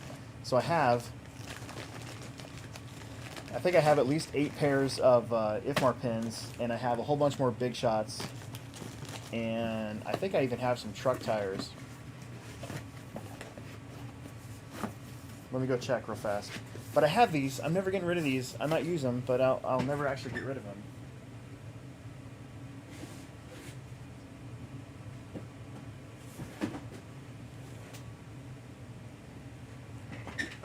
But I have these things specifically. Oh yeah, here we go. So truck IFMAR pins. Truck IFMAR pins. They're so soft.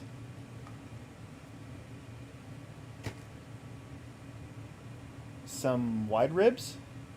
These are on TLR wheels too. So they're on 22 old 22 wheels, so the hex is wrong. Darn it. Here's some mounted IFMAR pins. IFMAR pin. Big shot. Here's some more mounted IFMAR pins.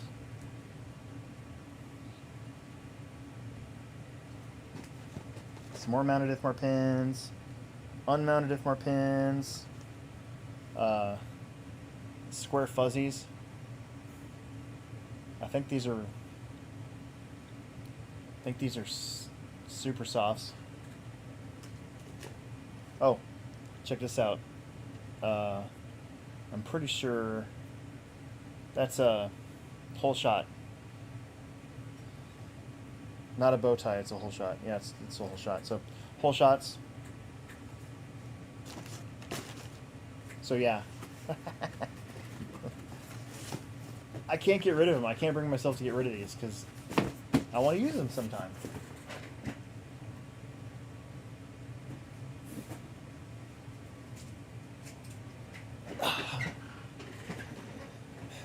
I wouldn't mind comparing these to, say, so, like sprinters. I think sprinters might work really good. Double D's, of course. We used at Hobby Haven before. What other tire does he have? He's got specific ones for the RC10, which I need to order on my next team order. I tried to get that. I tried to get that in one of the quarters, and the races that we went to like used up my allotment. Oh well.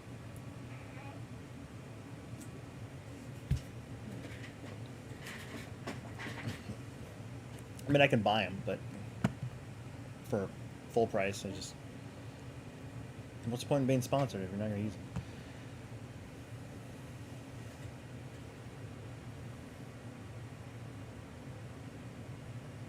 Yeah, Goosebumps. Goosebumps were pretty dialed. They stretched out. Remember those being truck tires, and they got, like, pancakey. Flip outs are really good.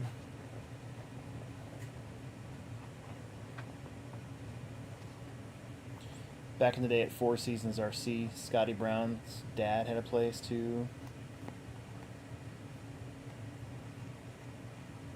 Scott Brown. So Scott Brown was actually the Team Associated rep at the 2004 Stock Nats, where I got second. And he kind of got me turned on to Brent. And that was really my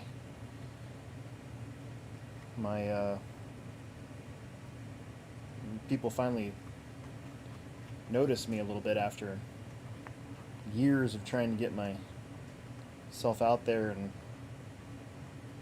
years of denials and full-on depression.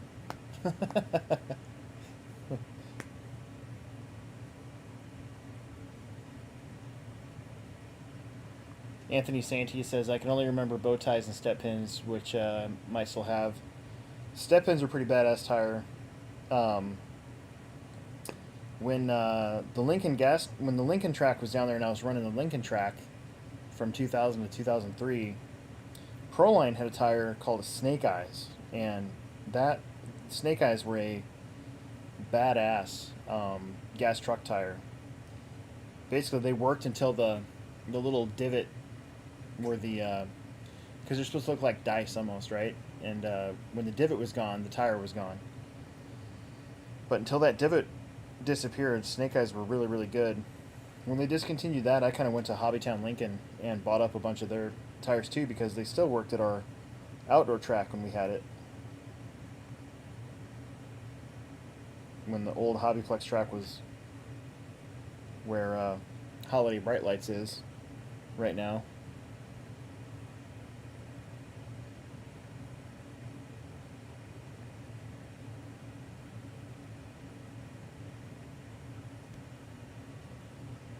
These tires are pretty cool. They're skinny.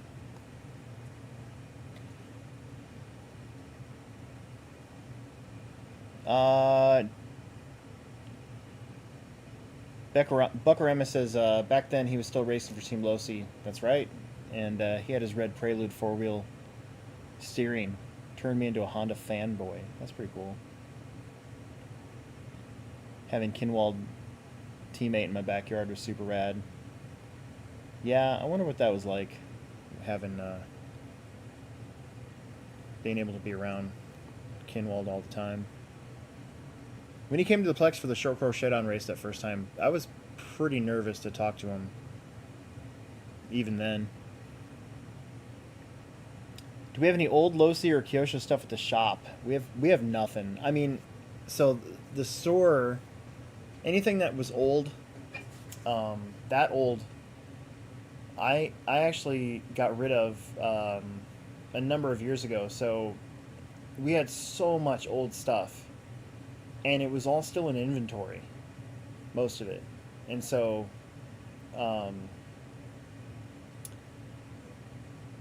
I took it upon myself to start a store's eBay account, and I was going through and I was kind of picking out stuff that I knew would go for a decent amount on eBay, and doing singles of that for a while. And we got rid of some stuff, but then I started doing these bundles. So I would I think I found all the BK pitch gears we had, and I put that out there as an auction. Got rid of that. You know, I'd go in and find all the old any JRX stuff that we had, which wasn't much, but there was some there that I didn't want to buy. I know I put that on there and get rid of that. Well, then I got an email out of the blue from somebody from Georgia that was interested in buying all of it, everything that we had that was old.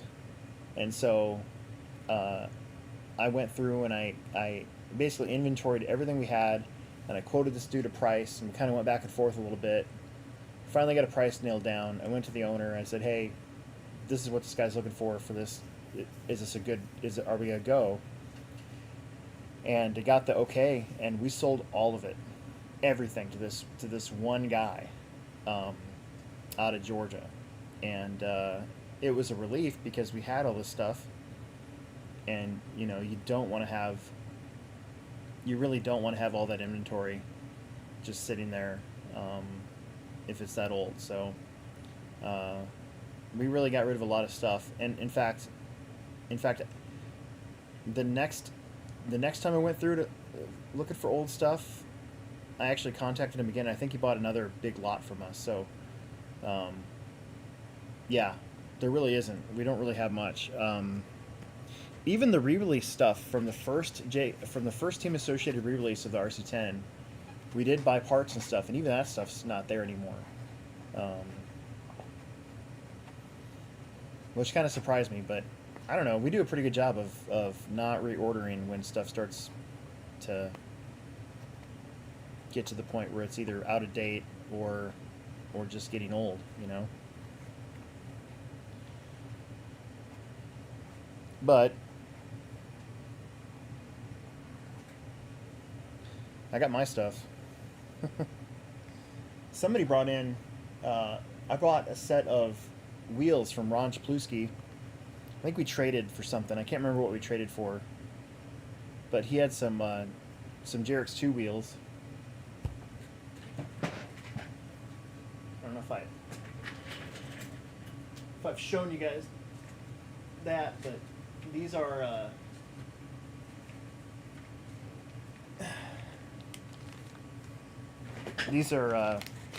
JRX 2 wheels with original Hobbytown stickers on them. Back before everything was computerized. So if you go by the Julian date, this is July 7th, 1990. Still in the package. And I don't know. I don't think I should ever open these. I don't really need to because all my Losi stuff's got wheels on it.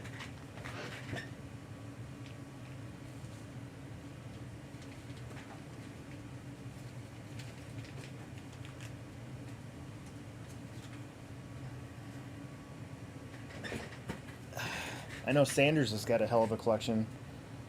Better than mine, I think.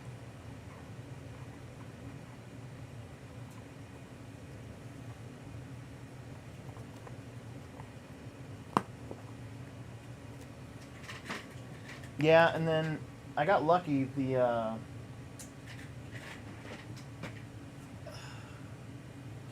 wheels on my Junior 2 here, I don't think they're glued, so that you can see the tire's been burned off. So I'm waiting to get find another set of X patterns. I got really lucky, and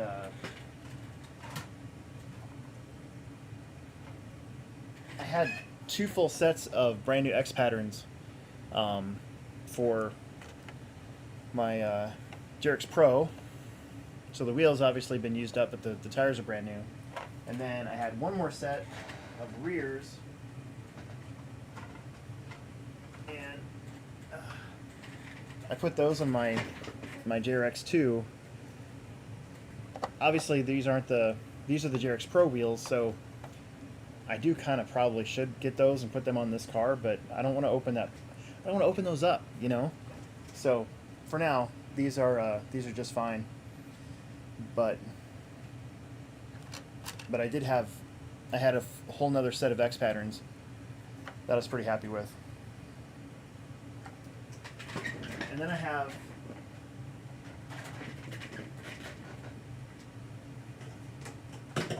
crap, dropping stuff. So I've got another set of clapped out red wheels that are obviously all used up. I have, remember these? These are from the Junior T wheels. I just dropped one. And then I've got 1 pair of orange rears, but no fronts. So I don't want to mess with those. Still have some truck 3-piece for anytime I might find a new truck. And then I have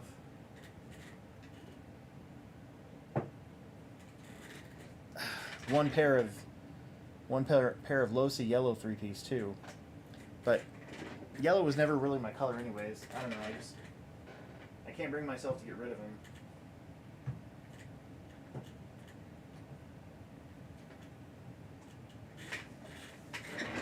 Because I feel like as soon as I get rid of them, then like I'll need them, you know?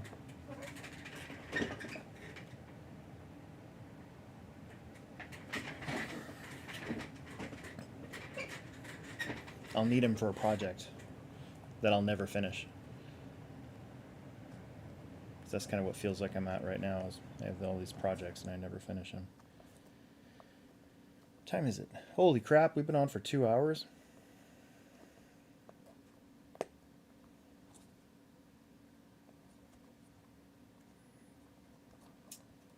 Yes, I have heard of Valkyrie RC Motorsports.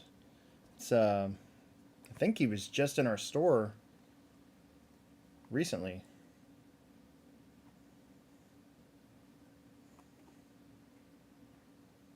I think I also saw him in Hutch. Maybe I saw him in Hutch. Not Hutch, Wichita. Same thing. Newton. You know what I mean.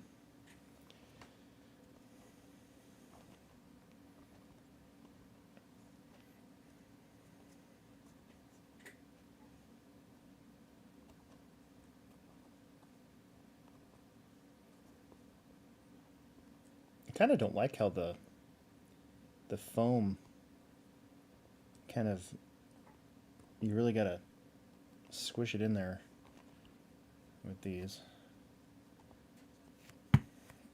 Oh man.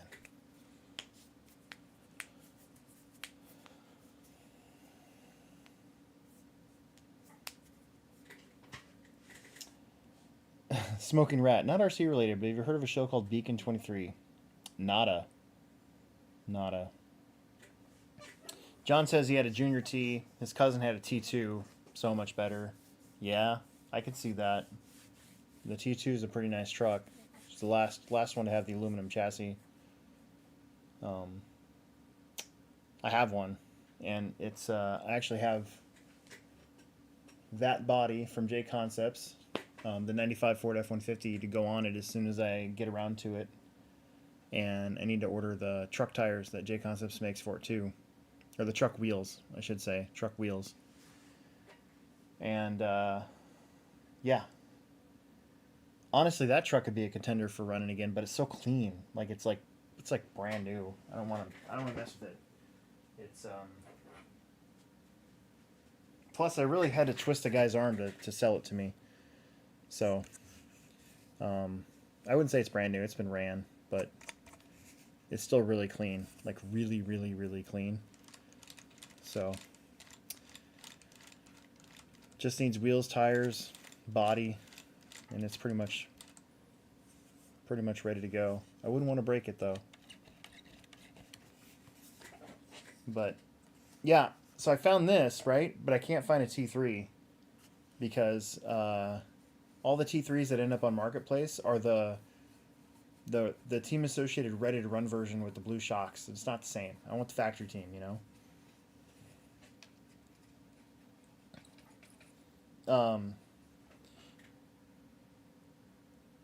Dustin Peckham says he's got a 10T complete, but needs to be a project if he's ever gonna get it run again. So, yeah, dude.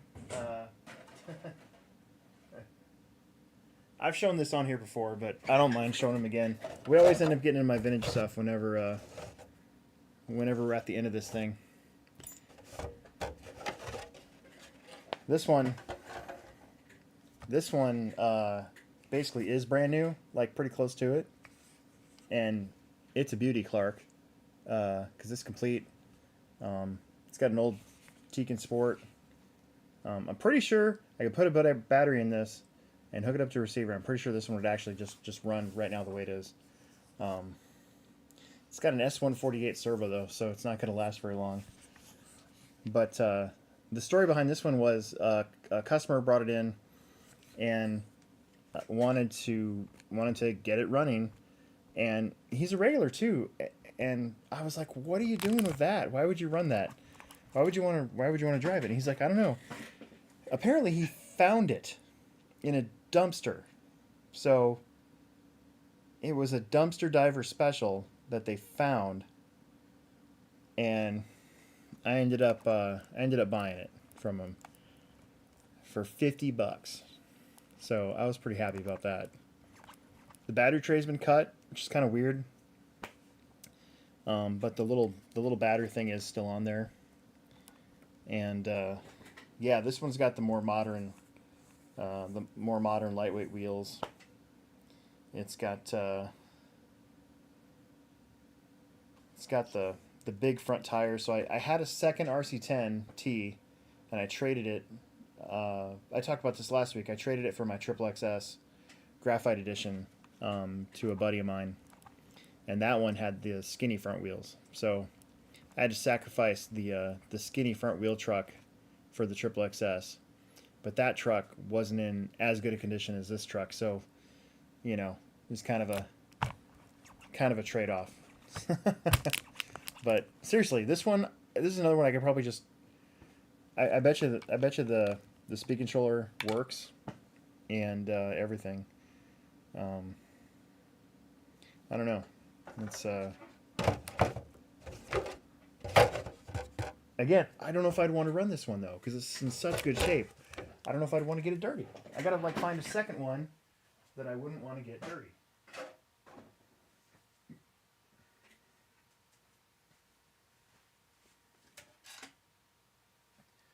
Tony wanted to see my XXS, so it's a Graphite Edition, and the chassis is not cracked, so that's good. Because a lot of times with the graphite car, the chassis would crack usually about right here. But it's got aluminum CVDs, and obviously it's all graphite. However, the belt is shredded. So unfortunately, I can't run this car without a new belt. And I don't know if any of you guys have looked for triple XS belts in a long time, but they are pretty hard to find. That are actually not also what's the word? Intact, I guess. So it's kind of a bummer, but it is what it is. At least the car is in good shape. I actually have I have parts for it up there, and there was another belt in there, and it's also like in the package. It's all disintegrated. So, Dustin, I think they're different. I'm pretty sure the belts are different lengths slightly. So I'm pretty sure I can't use a triple X. Right. Yeah, I'm pretty sure I can't use a triple X4 belt on this car, which kind of bums me out. So, but it is what it is.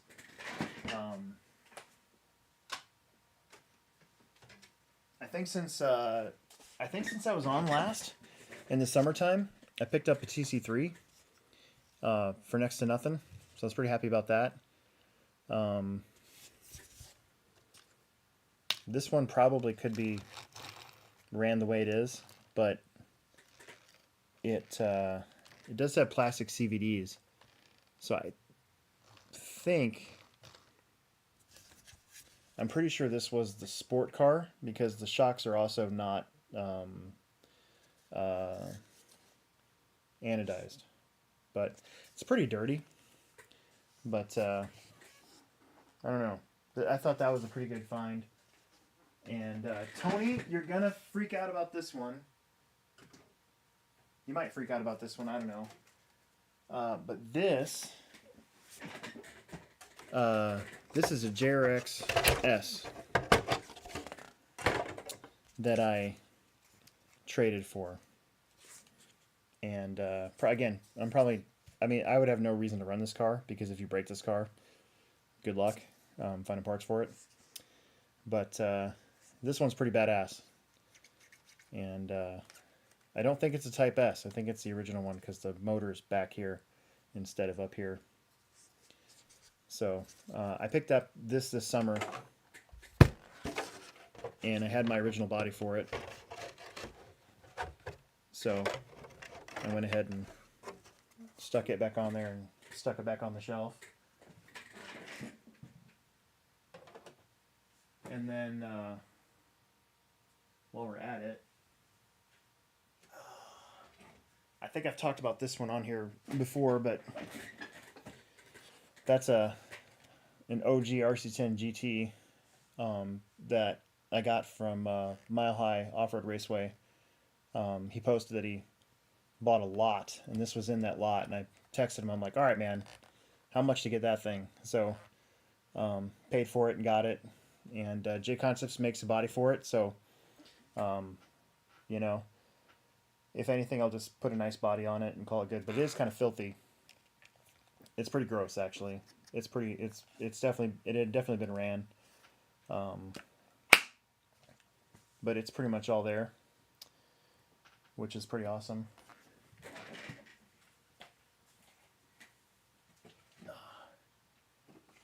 And then Kyle Sawyer actually had a Triple X NT that he bought on Facebook from one of our local racers, and then he turned around and because we kind of stopped doing gas truck, I think he had intended on racing this at our place, and I ended up buying this from him and all the stuff along with it. So there was like 3 engines, and it's got the quick change wheels on it, which is pretty freaking awesome, and all that good stuff. So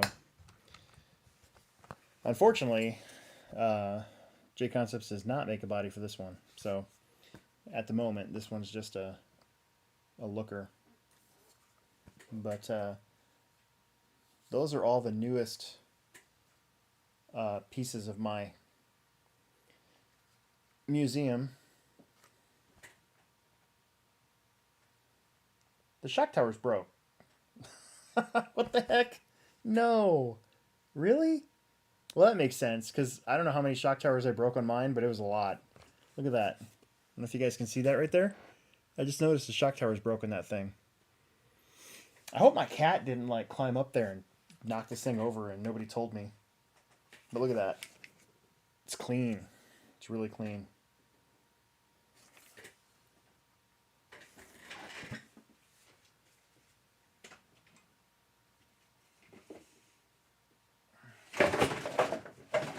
Yeah, kind of like that. Wow.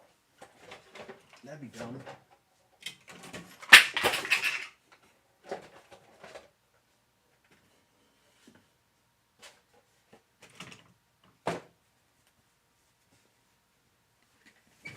That's probably how that happened.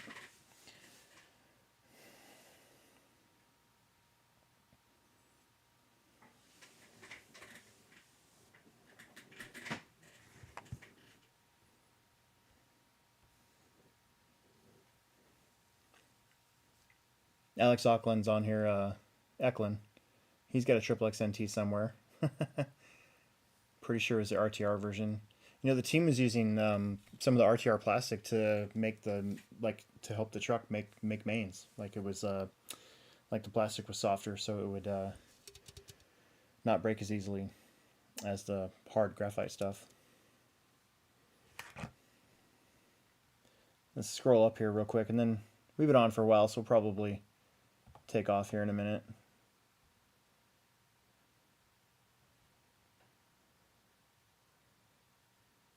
Oh, gosh darn it.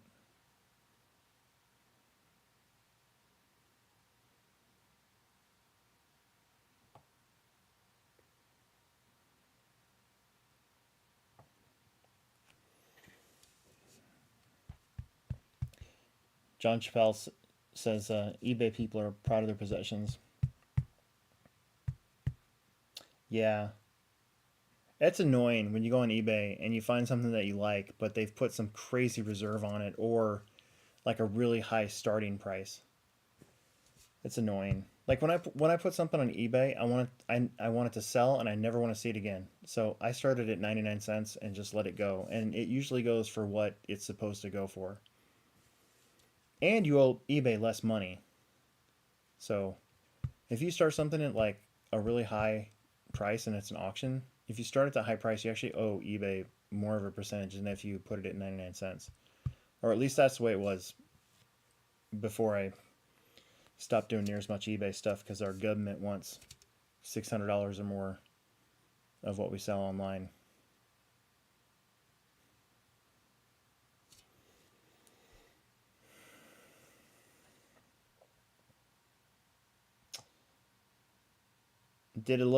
Here's a good question. Did Losi and Associated get out of Honored cars around the same time? I think Losi went first. So the JRX S and then the JRX S Type R. The Type R was kind of their last true four-way, whatever.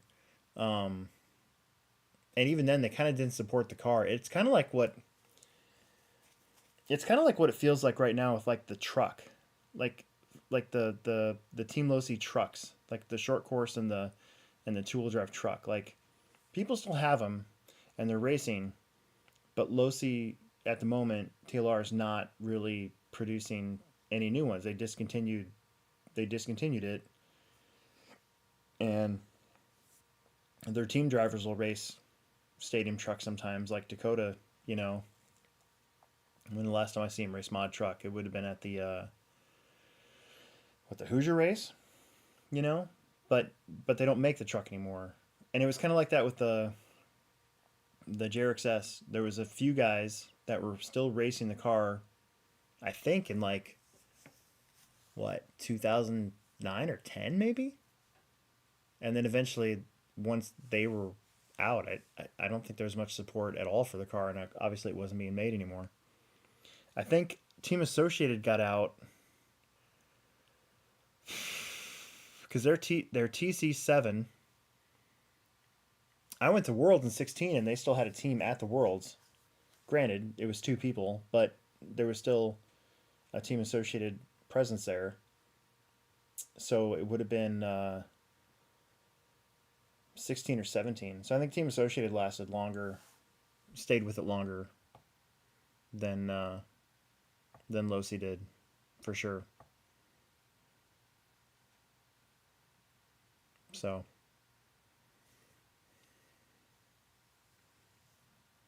that was a good question, because you got to go back and you got to think, okay, when did they do that and when did they do this? So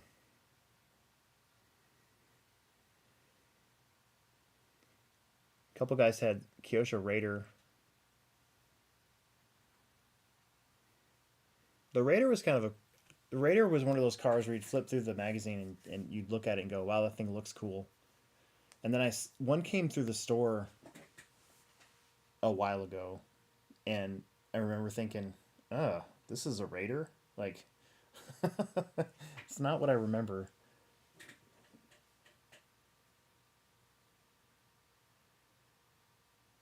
Eklund's putting on a carpet setup for the on the SCT for Webster City tomorrow.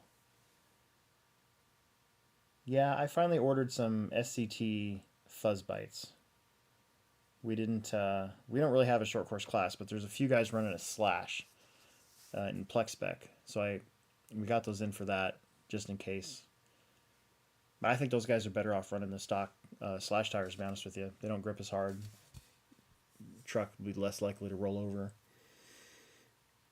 Steve Arsigi says, I sounded better tonight than last week. Not complaining, just letting you know. I noticed that. I rewatched a little bit of the last week's after our show. I was like, what's that noise? And you can also hear it on the August one that I did a long time ago. For some reason, that popped up in my YouTube channel feed, and I clicked on it real fast. I think what happens is this microphone, when my phone is right next to it, somehow the two cause issues being that close. So I put that there and I put that there. John wants to know, anybody have a dual sport way back when? So I never actually owned a dual sport until sometime recently, where I was able to buy one. No. Oh, okay. So sometimes in the past, I've had people bring these boxes of like old crap. They think it's crap, and they just want to get rid of it. And so I offer them some crazy low price, and they take it. And so there was this one gal that came in, and her ex-husband had moved to another country, had divorced her and moved to another country, and she's pissed at him.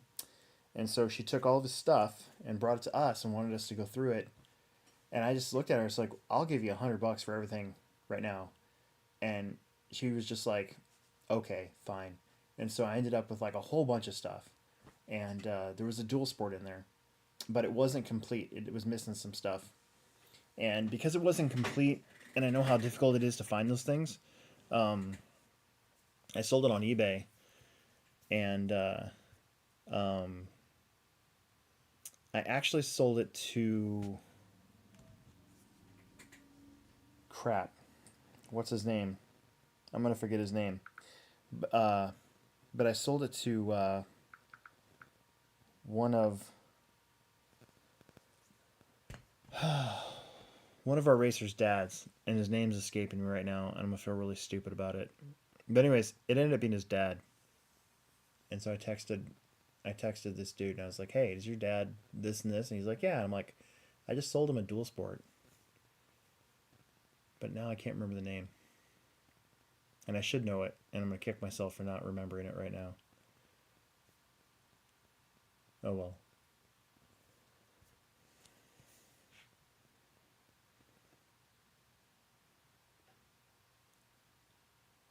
Tony says, I bought some arms for the RDX from a guy that he couldn't find this set. So he sent me a hard set for the front and rear and gave me a refund. I like that kind of seller. That's right. RDXs had hard and soft arms, didn't they?